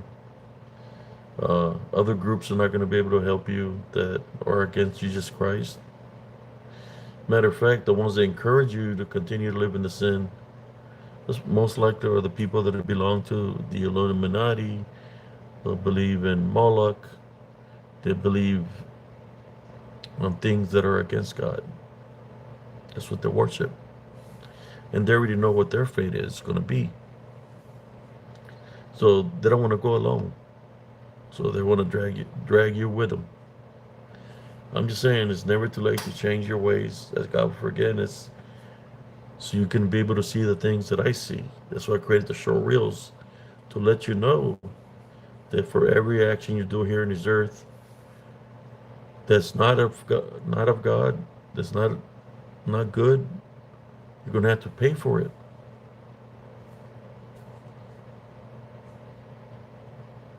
That's all I'm telling you.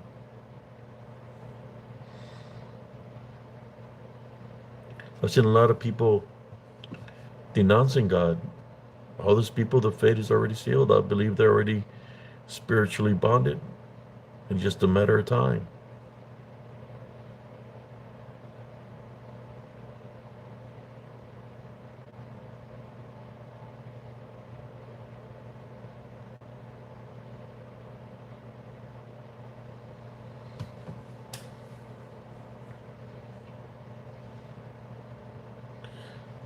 But let me go back to the.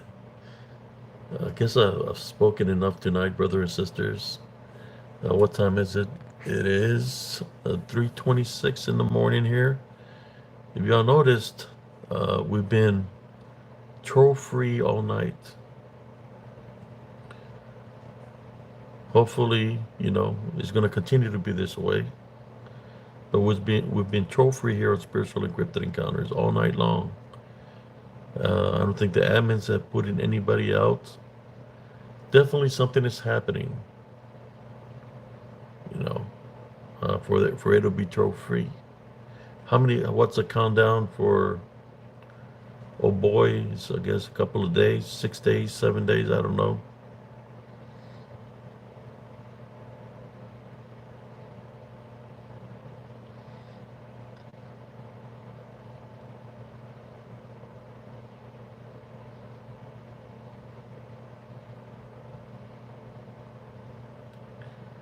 Yeah, troll free. When you're speaking truth, and you're trying to help out somebody, hopefully they finally understood what I was trying to tell them all along. That it's never too late to ask God for forgiveness and repent for their sins. Do it before it's too late.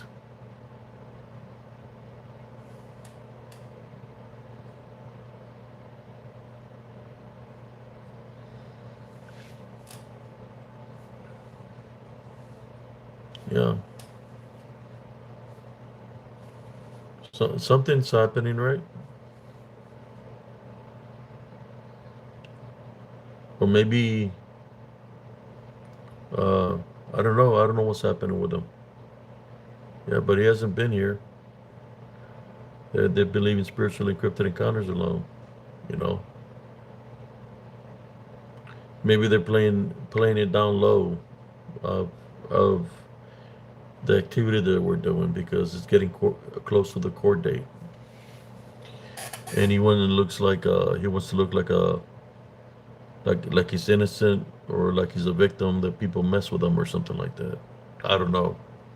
Or maybe he truly asked God for forgiveness and repented for his sins, just to see if you know things of fate change in his way. We'll see.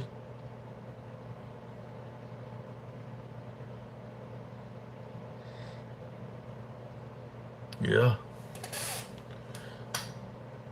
I'm more sure he knows something that's going to happen by now. I believe that's why he's been doing this, because tick tock, time is running, and like you said, it might be. We'll see. We'll see what happens. We just leave it up to Jesus Christ. And like I said, I never had nothing against anybody. It's just that when I speak here, I speak in truth. Sometimes it affects people in a positive way. Sometimes it affects people in a negative way, especially if they don't want to change their ways. So yeah, they come at me in a negative way or whatever. That's fine. But at least I'm telling you the truth. That if you ask God for forgiveness and you repent for your sins, then maybe things might not be as harsh as you think it's going to be. You know, by doing the right thing.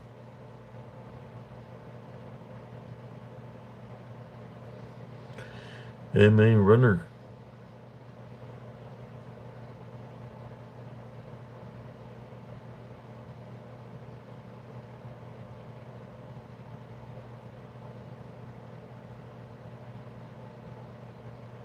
Yeah, yeah, that's me right there. You know, you have the ability to. I've done a lot of tie binder rebuking here over the past couple of days at nighttime. Tie binder rebuke, any witchcraft or necromancy. Tie binder rebuke, any witchcraft or necromancy at this time. All through Jesus Christ. We tie binder rebuke. Witchcraft, necromancy, unclean spirits, shadow spirits, dog man, or should I say, lycanthropes, skinwalkers, shapeshifters, anything that's a wickedness, we tie you bind and rebuke you in Jesus Christ's name. Amen.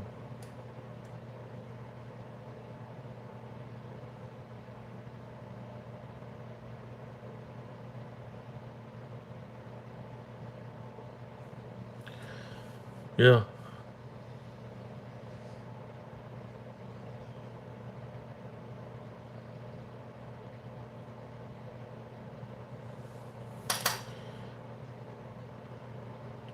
I think the reason he was trolling me is because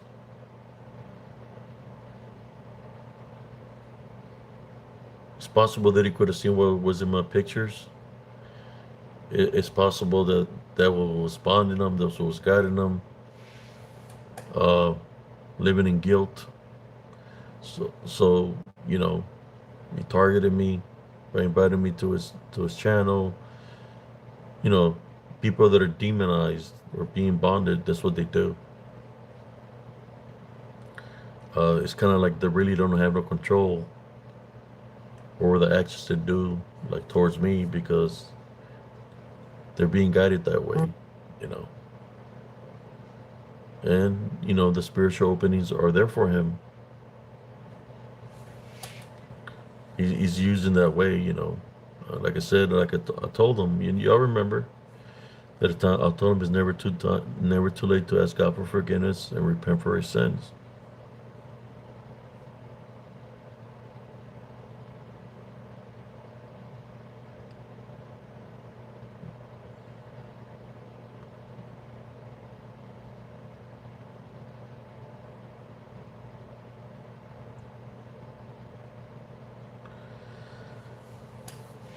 Yeah,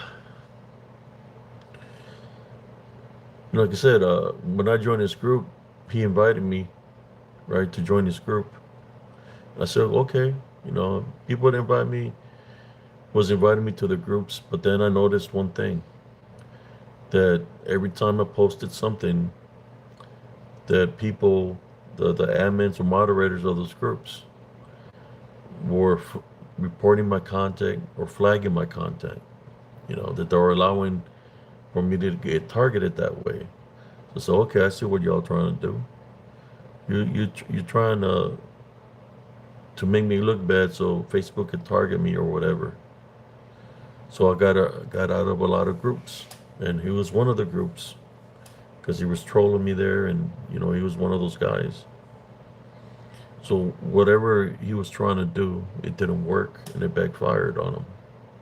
Especially when I called him out that he was Damon Peterson, he got pissed off. How would I know he was Damon Peterson? Come on, guys. The Heavenly Father. So he created all this other altar profiles. Something the Leghorn, Little Bree. He put his Adrian Peterson on, out of the way. He's got a Corn the Cob account. He's got all this account still. But you know what? We're just gonna leave it up to the Heavenly Father, right? Like I said, he's a forgiving God. But at the same time, you don't mess with his children. You don't mess with God's children.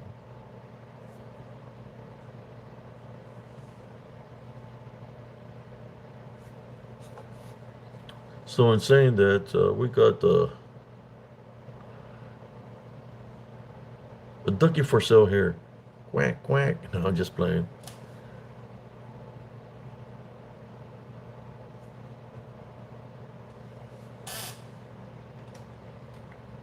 You want donations? We take a penny in a jar here for the little troll with many personalities, many troll accounts. Hey, how you doing?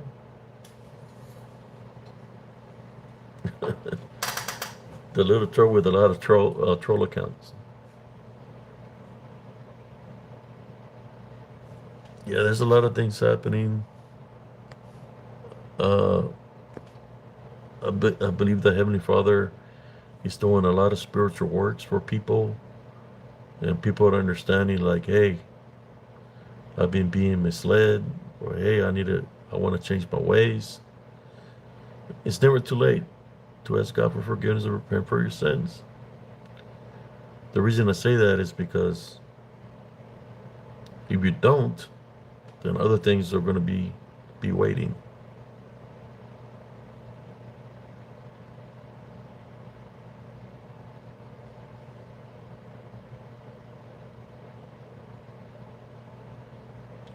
Yeah,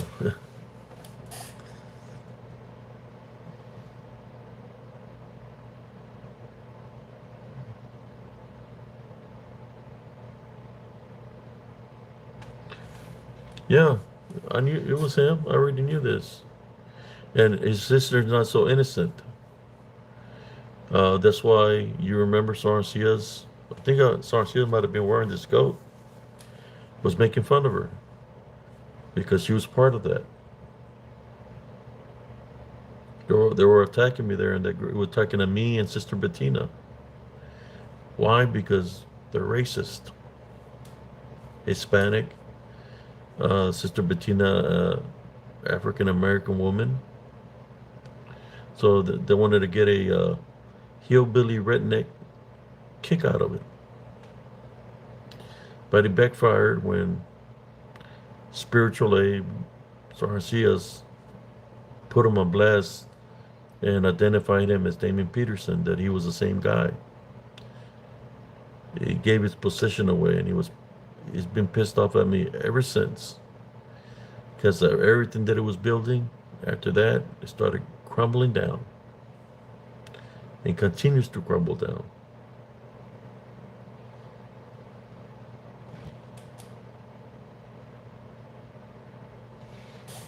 He really doesn't have no content to offer, or I mean, you. It's like he's living with the guilt, living with the sin. They've seen it just as an easy way to make money. And it's like, hey, throw a rock so he can sound like a Bigfoot. Hey, go growl over there. Go fart over there so we can say it's a Bigfoot farting. Yeah, they were just trying to come up with some stuff just to get the viewers to send them some more money.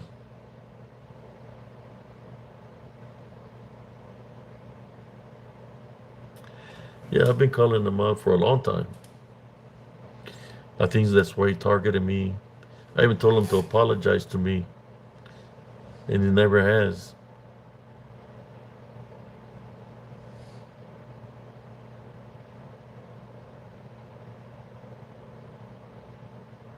Yeah, I knew who it was. I never knew who Stephen Michael McGee was, but I knew that Stephen Michael McGee was behind Damien Peterson.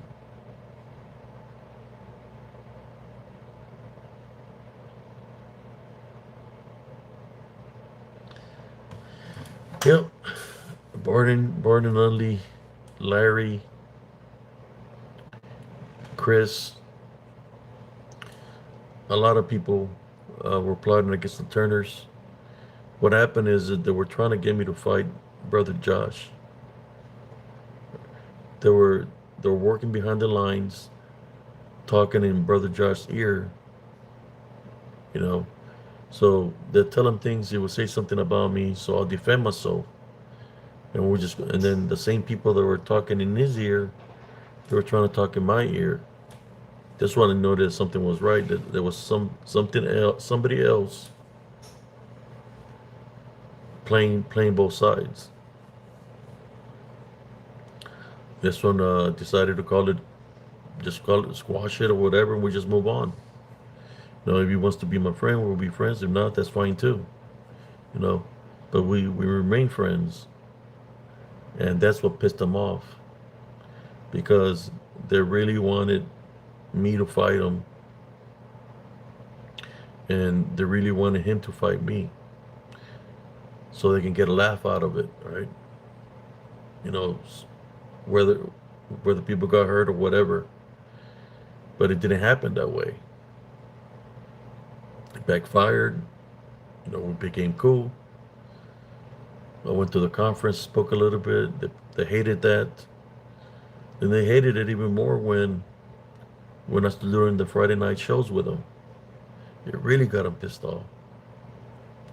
And they get them more pissed off when I unfriended them, the infiltrators, the moles. Then when I got rid of them, that's when Barton targeted me because I unfriended Larry. See, I already knew Larry was full of shit. I was just trying to see how deep he was in. So when I made that video, made it seem like I was pissed off. I can be a very good actor to make him think that I was really highly pissed off. I said, if I can do that, the person that's behind all this is going to surface up. If I talk bad about those individuals, in which I did talk very bad about those individuals, and the person that surfaced up was Farton Nunley. When he did that, that's all I needed to know. That's the head of the snake. If I want to go after somebody, that's who I'm going to go for. Is that guy, because he's the one behind it. And guess what? He was a guy behind it.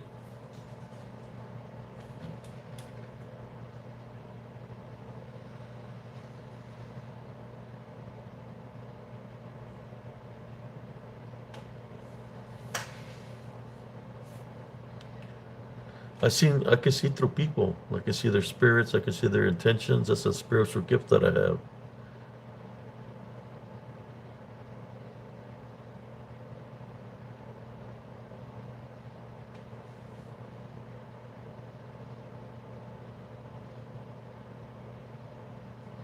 Yes, I prayed for a lot of people and helped out a lot of people. I prayed for some people in that conference that were going through things, and they feel different, they feel free, or whatever was bonding them, the things they were going through. I think I had a message on my when I helped out the woman there. I guess the husband was the one that said he had shot a dog man, okay, killed a dog man. He was a truck driver. Well, she was going through a lot of things, which I felt that it was demonic.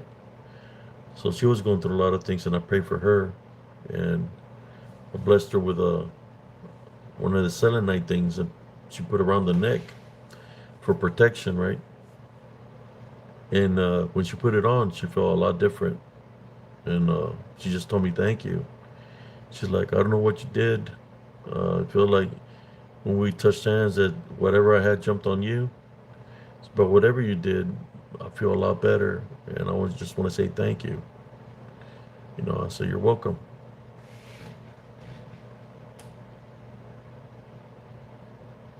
Yes. This is one of my lives where she put, on one of my lives here on Spiritual Encrypted Encounters on YouTube.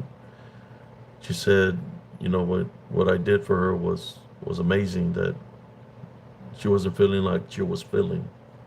She was going through a lot.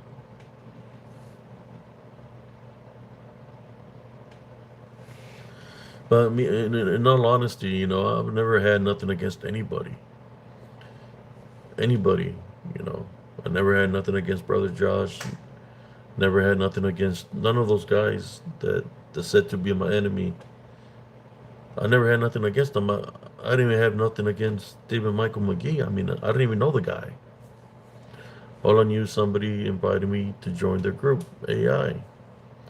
The instructions they gave me was I placed a picture with different filters, and they said that I can't do that in their group.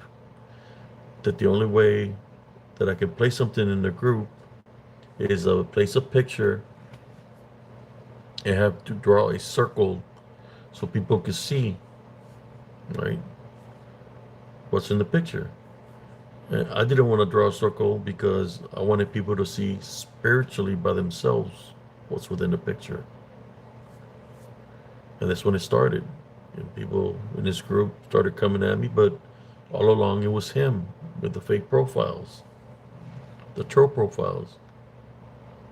That's where the Damien Peterson came in, and he was trolling me there. He was trolling me on Paranormal Table. He was trolling me in a lot of groups. But like I said, why would I have something against somebody that I didn't even know? You know, I was the type of guy that I didn't care if it was Bigfoot, alien, or whatever. Somebody invited me to the group, I'm joining, right? Out of respect for that individual. It's just, found out otherwise. He really came at me and Bettina the very wrong way. On her especially. I hope she's doing great, but he came at her being uh, discriminating, or should I say racist remarks, watermelon remarks. To me, he just started making fun of me about the red circles. And I'm like, how can this guy, if it's this group, um, AI, is making fun of me when he told me to put the red circles? He's the one that told me to put the red circles. So basically, he told me to put the red circles so he can make fun of me, or whoever was affiliated with him at the time to mess with me. But that's the past to me. I'm just saying, I've never had nothing against anybody. It's like the only time I'll respond to something if somebody comes at me in a negative way, in which that goes for anybody. Uh, you're not going to let somebody step all over you. So you're going to defend yourself, and that's what I've been doing all along. Yeah, sometimes when somebody gets under your skin for so long, trolling you and talking bad about you, to me it would have been an easy solution. Just handle it, man to man. We would have solved it that way. And he didn't want to do that. He want to continue to play the games. And the bad thing about this guy, he's always playing victim. That people are always saying something bad about him. That somebody took away it's people's fault that his son is not with him. No. All that is just dealing with you. Just like, you invited me to your group, you told me to draw the red circle so you can make fun of me. Well, all the things that happen to you is all dealing with you. It's not dealing with me or anybody else. I mean, you had already done things before, they're just surfacing up now. So all that falls on you, not on anybody else. And people have left the community. Sister Bettina left the community. She's a good person, and she got tired of the BS. Me, I just don't give a damn. Sorceers don't care. If I've dealt with a lot worse. Even people try to come in here and try to threaten me that they're going to do this or this or that. I want to see them try to do something so they can know what Sorceers is all about. Now, I've had comments where people say, what kind of weapon do you have? Do you carry a license? Man, you just don't know. Why you get a license, man? They can incriminate you.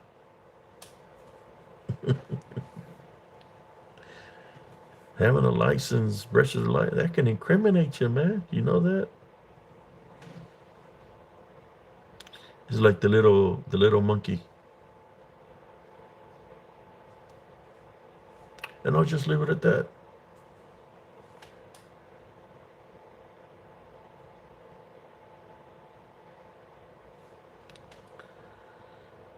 Yeah, me, I just go with the flow of things.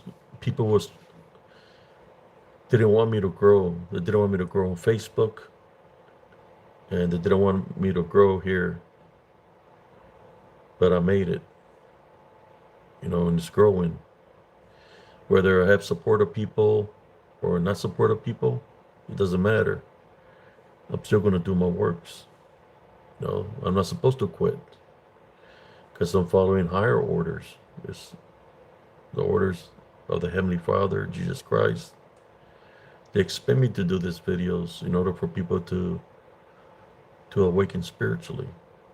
My wife supports me. She knows that I like doing these videos. I let her rest, and she supports me. You know, my son supports me. My stepson support me. You know, the Heavenly Father blesses me for doing these videos. All these times that people have come up against me in a negative way, I've been doing the good works. Look at all my videos. I think there's a couple of them there that might sound a little bit offensive, but it was just me addressing when the people were targeting me, you know. Somebody comes into the lobby and says, you better be ready because we're coming for you, or they got a gun. What am I supposed to do? Get scared? It's like they don't know where I've been. They don't know what I've done. So if I'm sorry if I don't give you a expression of fear, or one of those expressions where that you think I'm gonna quit spiritual encrypted encounters because you're threatening me, or you're gonna send somebody my way, the only thing I can say is bring it. Because rest assured that I'll get rid of whoever you send, and by the time I'm done with the individual, they'll give me the name of the person that sent them. Then I'll come visit you. That's how I handle things. I don't got time for games. But y'all seen, for those that are here, y'all seen the comments. You seen what they say.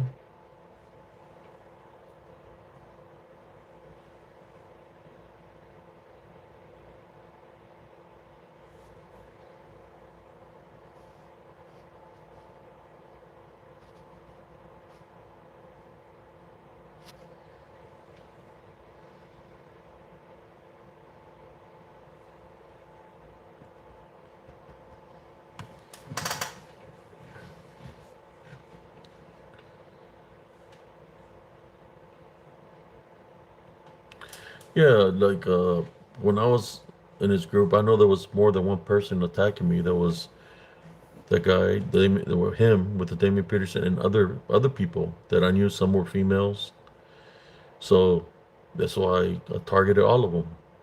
Afterwards, they targeted me, you know, and I started defending myself. But yeah, man, there's some sick individuals uh, trying to cause division. I mean, I know Brother George Turner is a big guy, but he's working on other things. I already knew that I don't think he's off doing my Paranormal Roundtable because of them. It's because he's got other projects that he's working on. He's going to continue to do his own thing, you know. Just taking a little break right now. I don't think he's completely gone. They're just taking breaks right now. But me, I can take breaks. You know, I got to continue to do my spiritual works. Uh, that's why I do a live every night. That sounds crazy, right? Monday, I do seven days a week.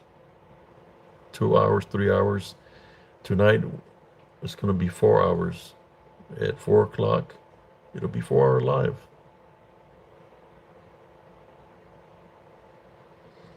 All I'm saying is, I'm not afraid of no bullies or pretenders. I never have. So I just, you know, I smile when I'm in a situation. Just put it that way. A situation of a matter of life or death, I just smile because I've overcome situations like that spiritually and physically. Either way, I can overcome it. So for the guy that's the gun uh, the gun handler, Larry, that comes in also threatening people, man, you're old, brother. You should stop all this crap that you were doing and just move on with your life, man. Start doing something positive in your life instead of trying to start crap that you can't finish, or you can't do nothing about it because you're too freaking old. Why? What's the purpose? One day you're worshiping, or should I say, you're praising Brother Josh Turner like he's a great guy and that you love him and all this stuff. In which, to me, when you were telling me this, I said, "Man, I don't know. There's something around something about this guy." Well, you were the inside man. You were the what is the name? The term that they were saying? Was it a country boy or one of the boys? You were one of them. You were just infiltrating. I guess I was a target in a sense of way because of being the spiritual aspect of things. I don't believe in humanoids. I don't believe in something that's flesh and blood. So that's why you're targeting me, because I bring the spiritual aspect out of it. That's fine. But listen to my videos and you learn something. That's all I'm saying. And have you really stopped me? Have you really stopped Brother Josh Turner? No. You're not stopping me. I work with Brother Josh Turner. So you could say I'm a representative of the Paranormal Round Table. You know, I used to come out on Fridays. And I'm still doing my works. Why am I doing my works? Because I ain't afraid. I know he ain't afraid either. You think he might be afraid. He's not. So have you really won? No. You haven't won diddly squat. I'm still going strong here on spiritual encrypted encounters.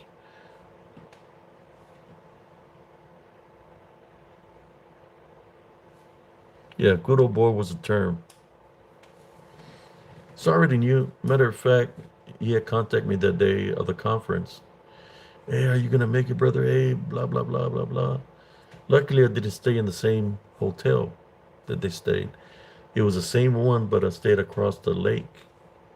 So only got what knows what kind of setup they were trying to do there. But it didn't happen that way. Everything happens for a reason. I'll go with the flow of things. Everything happens for a reason, a certain way.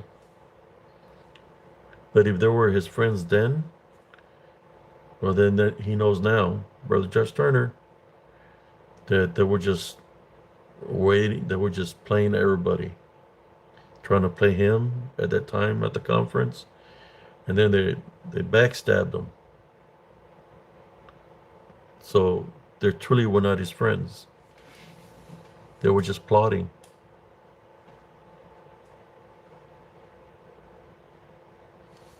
Runner says Morgan was the Benedict Arnold or closer to a Ben Dick Arnold. What the hell? Yeah, I was going to wear my Paranormal Roundtable shirt, uh, but I just wore the goat shirt for right now. Uh,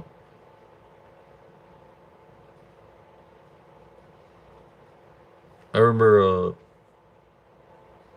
there's a lot of people that hated Brother Josh Turner because he had a good audience, the paratroopers. There's people, the Filthy Five is a prime example of that. They hated what he was doing. He overcame them. And then from a Filthy Five, you had the Filthy Brokeback Mountain coming after him. From the Brokeback Mountain from the LBL. I was like, golly, all these people coming after the Turners. It's crazy. Yeah, I've been calling it all along since the beginning. Called it on the Voltinator. That he was in the military. I could see right through him that he was full of crap. They're like, hey, that's our friend. I said, no, he's not your friend. In my mind, Sarn is infiltrating. Trust me, If we were in a situation that if the Turners were in the army with me and I was in the army, I would have beat the crap out of him and got the truth out of him that he was infiltrating. I don't know. But you know what? That's on him, right? How's the saying go? The lie lasts till the truth comes out. And the truth has come out many times on him. And for his buddy, the ex-cop, or, I mean, he says the ex-cop, only God knows. Uh, I think he said a message one time that if nobody liked his friend Vault, they can go F themselves. Uh, I think I made a video and I said that he could stick Waltonator with his hat and his boots, stick it up his candy ass where the sun don't shine. Because I don't care about the guy, because he's stolen valor. As a disrespect. If he can understand, if his hillbilly ass cannot understand this, he's disrespecting every brave man and woman that served in the United States Army, disrespecting them for the time in service, being fraudulent through stolen valor. And if you can't understand that, I say to you, you go fuck yourself. Stick walled up your ass. What was the guy's name? What was the guy's name that defended him? I can't even remember his freaking name.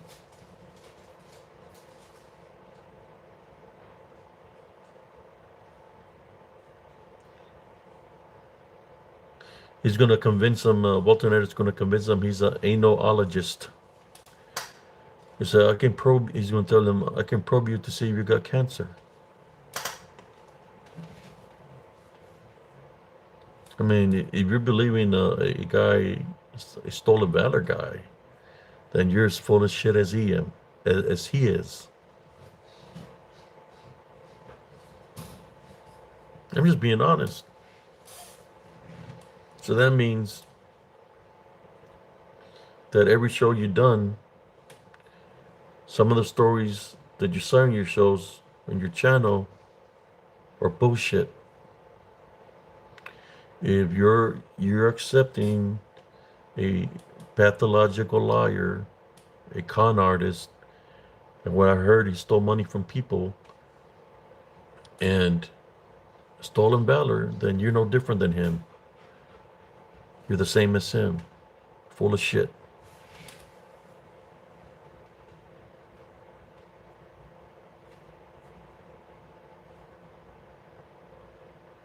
Yeah. So, I know that they tune in sometimes and listen to what I say, and they're like, hey, Sarah Cias was talking about you again.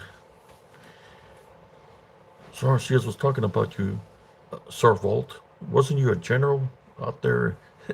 Wasn't you a general out there in Operation Desert Storm? Oh, man.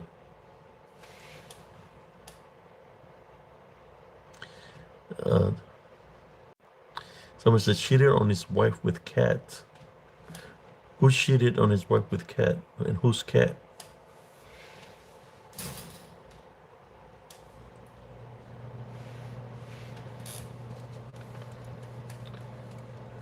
I know some dude.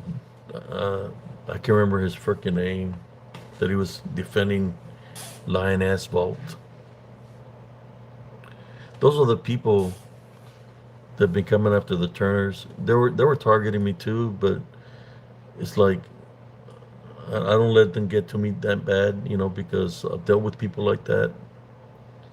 I just laugh about it sometimes, That's all you can do.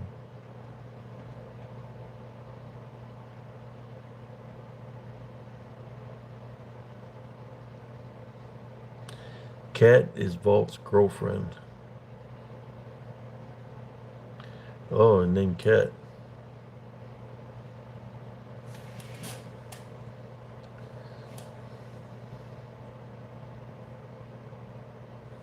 Wow. What was Kat's last name? Because if she's on my friends list, I need to, I don't know, need to make sure she's not infiltrating in my Facebook in the fault. But wasn't he say he was the baddest man on earth or something like that? That he was a badass. That he didn't play around. They hit a mean streak. The people were afraid of him. Didn't he say something like that? When he was saying all that stuff, I was just laughing my ass off.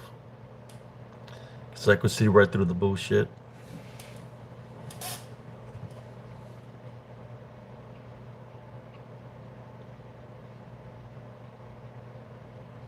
I don't know what the name of that guy is, man. All I know, he was defending Dirty Vault for the stolen valor and all this crap. So that's why I said he can go fuck himself too. I don't know what the name of the guy was. I don't even know who did.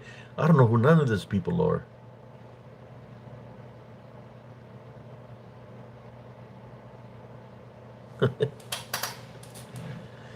He thinks, yeah, stolen valor. He's not the baddest. Trust me. That's why when I heard the things that he was saying, he wasn't making no damn sense. I was like, wait a moment. This guy ain't no serving no military. He can tell you what he can tell you his MOS. And I said, can you show some identification? You know, can I see your VA card? Can I see your DD-214? Couldn't show no proof. Talking about he was in a special unit. It's called Men in Black 2. Men in Black. No, just kidding.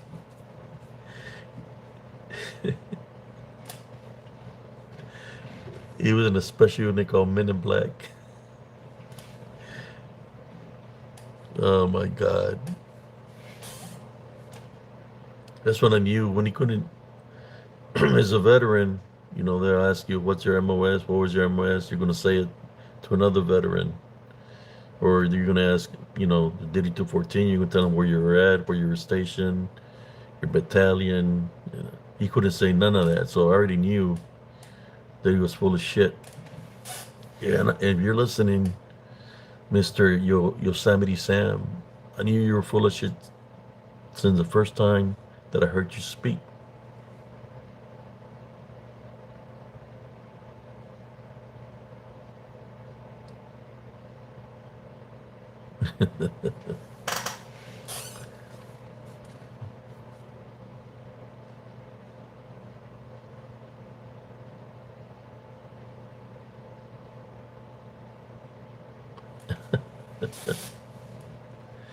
I knew people like that, man, in the military. Matter of fact, I still have connections in the military. I have a friend of mine. Well, he served with me as a tanker. He was in my tank, and he works for the the company that supplies all the special forces with the new technology equipment. He's a vice president of this. He's up there. So, Mr. Waltonator, he's on my friends list. He travels everywhere around the world. He's always firing different weapon systems.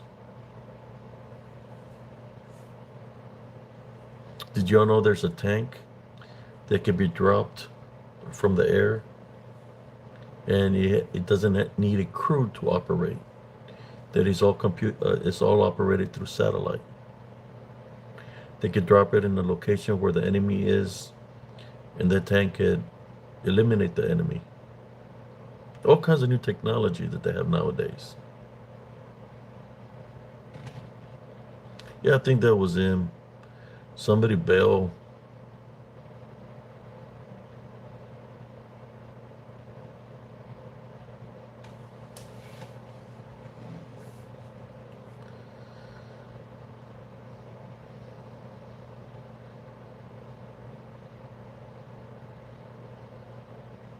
Yeah, my friend called me one time if I could meet him in Austin because he was coming to deliver some stuff, but it was kind of late, you know. But yeah, he comes sometimes comes through Austin. He works he works off in Washington D.C. He served with me. He was on my tank. He's up there. My lieutenant. He works for I believe Microsoft.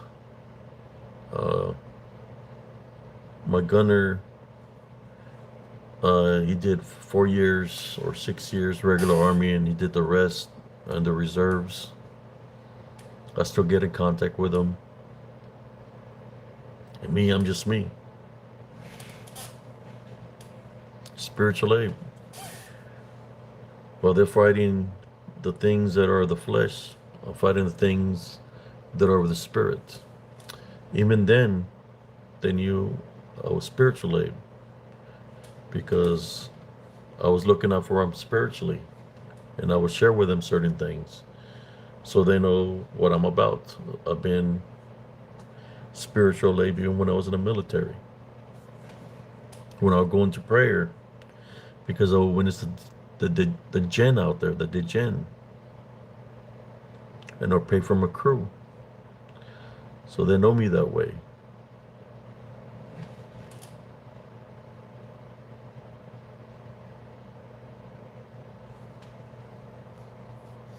Let me see, chat filter, making sure I didn't miss any comments. But anyways, brothers and sisters, I think I might call it a night. We've been going on here for 4 hours. Uh, I want to say thank you all for tuning in. To continue tuning in for me because for supporting me here, Spiritual Cryptid Encounters. I'm still trying to heal from certain things physically, but one day I will go back out and investigate. Of my cousin Jesse wants to go investigate with me. I've had one of my combat veterans that wants to come and investigate with me. He retired from the military as a first sergeant. I got one that retired as a sergeant major, and they want to come and investigate those areas with me also, because they've seen the show This Was Haunted season 3 episode 2. Something is out there, and they want to go check it out themselves.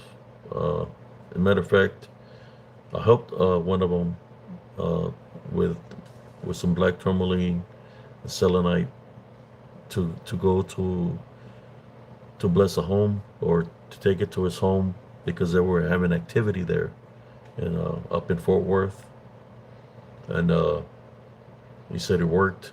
You know, the activity stopped. So this is the works that I do, brothers and sisters. I've been doing it for a very long time since I was a kid, and I'm going to continue to do the spiritual works. This is what I'm about, and like I said again, I have nothing against nobody. If you're going to do something, do it for yourself. If you're going to claim you're somebody or you're doing something, make sure you're legit, that you're not lying, because the lie lasts till the truth comes out.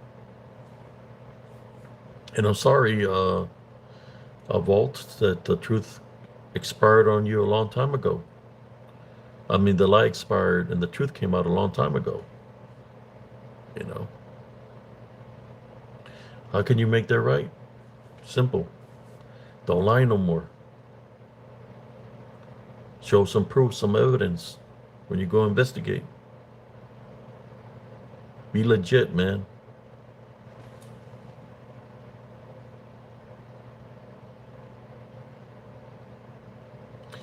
MCC Runner says, Morgan, you're right. One of my best friends for years, who I gave a crap to, was third-degree black belt in karate and could have kicked my ass. Once I found out, I stopped calling him a short shit. Thank you, and I wish every great day. You're welcome, and Sister Annette.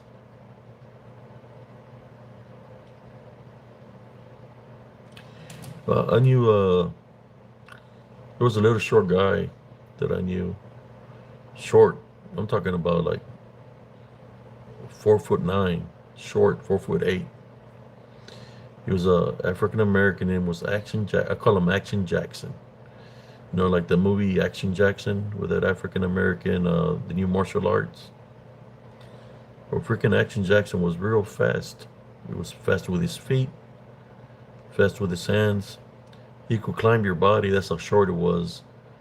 I seen him, this big guy that weighed like 200 and 260, 250. He climbed his back, went over his back, grabbed him from the ankle, lifted his foot, and dropped him on his face. He climbed him like a little monkey because he was short, but he was fast. And I call him Action Jackson. I've been trying to locate him. He was a good friend of mine. My nickname, you know, everybody knew me as the warrior in the military because of all the Badingo fights I got in. Never lost one. That's what they knew me as, the warrior. People will come to me, hey man, you done showed everybody what you're about. You don't have to worry about nothing no more. You know, we'll fight for you. You know, people knew about my reputation, that they had my back because, you know, they wanted to be my friend. Uh, and they are my friends still to this day.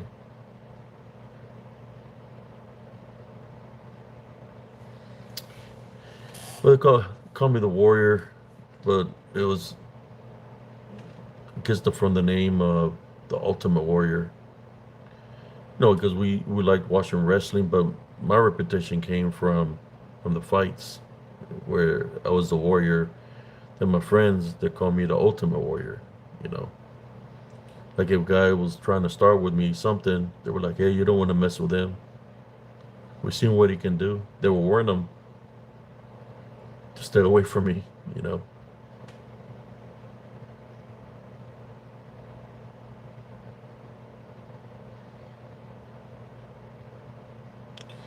Yeah, but you know, Voltinator.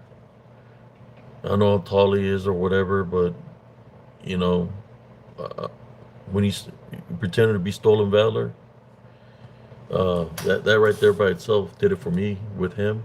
Uh, why are you pretending to be somebody you ain't, man? You know, there's a lot of service members and women that have died in combat or have died in training, and you want to disrespect the people that took an oath, that rose their hands to fight for this country. So it's deeper for me, you know, because I have friends that have already passed away, crossed over. Uh, you know, some got exposed by chemicals. You know, we all got exposed by something. From the burn pits, from getting hit with a scud that had blood agent. So when you got an idiot like that saying that he did this and that, but he's lying, well, you know, it's like screw him, you know. So that's why I can talk shit about him because I did serve my government in the United States Army. He didn't. So that's why I talk a lot of shit about that guy for falsifying himself through the stolen valor. It's one thing you might tell a story to somebody, but when you're doing a podcast and you're lying about it, saying you're the baddest man on earth, but you never served the military, and you pretended to be whatever, it's like screw that, you know.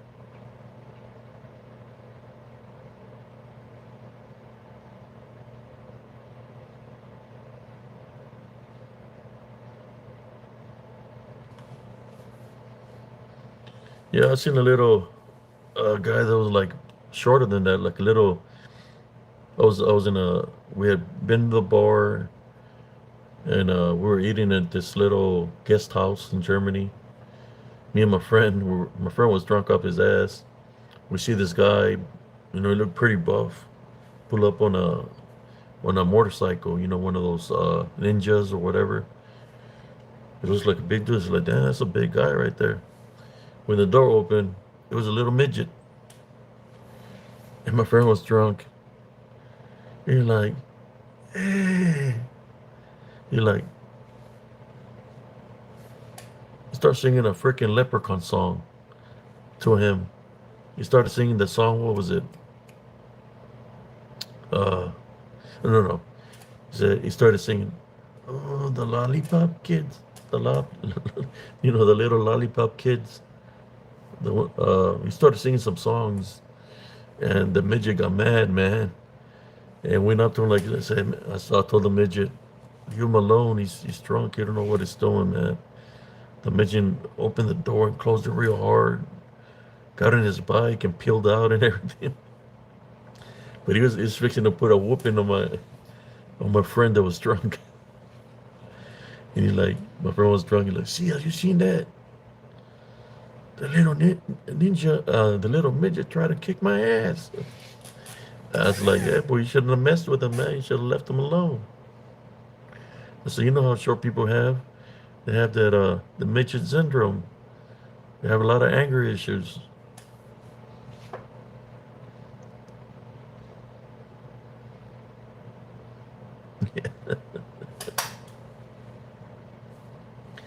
I'm just saying.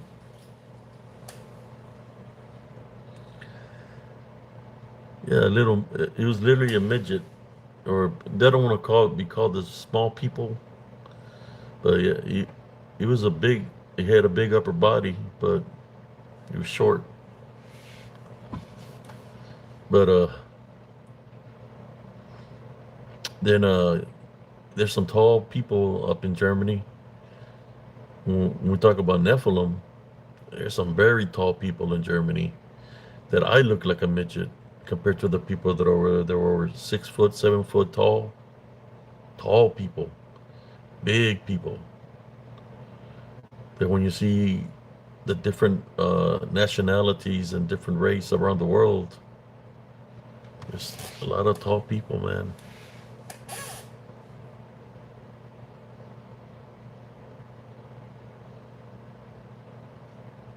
Yeah, it's freaking sick.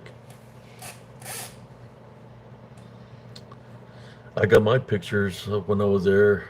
I really don't have too many pictures of like Fort Hood, because to me it was just business. It was just I was doing my job. So, but my friends say they have pictures of me when I was in Fort Hood and stuff like that.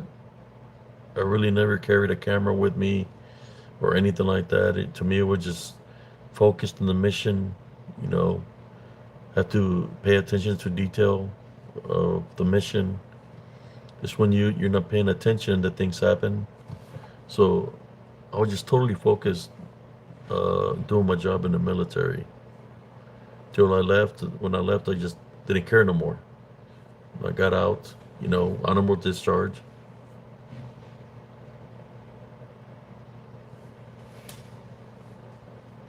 But anyways, brothers and sisters, I rather respect the person that coming at me truthfully than trying to lie to me, you know. So when I seen him, I seen right through him. I knew he was lying to everybody that was there, and I say, "Hey, man, this person is legit," you know. And I was right. Probably dislikes me with that. Sometimes people dislike you in this world when you're speaking truth.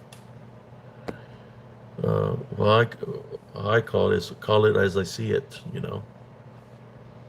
So I know my mom, if my mom would be alive, would say, "Don't get involved in that, Abe. That doesn't pertain to you." I'll be like, "Man, I'm not gonna let these people play him or hustle him." You know.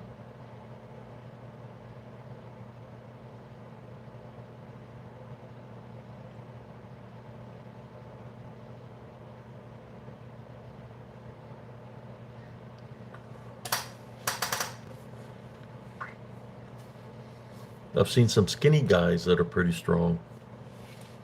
I knew the skinny guy, real skinny, but he was very strong. Skinny but strong. I can't remember his name on top of my head, but he served with me when I was in Germany. He had some. He was some brute strength. for a skinny guy. Very strong.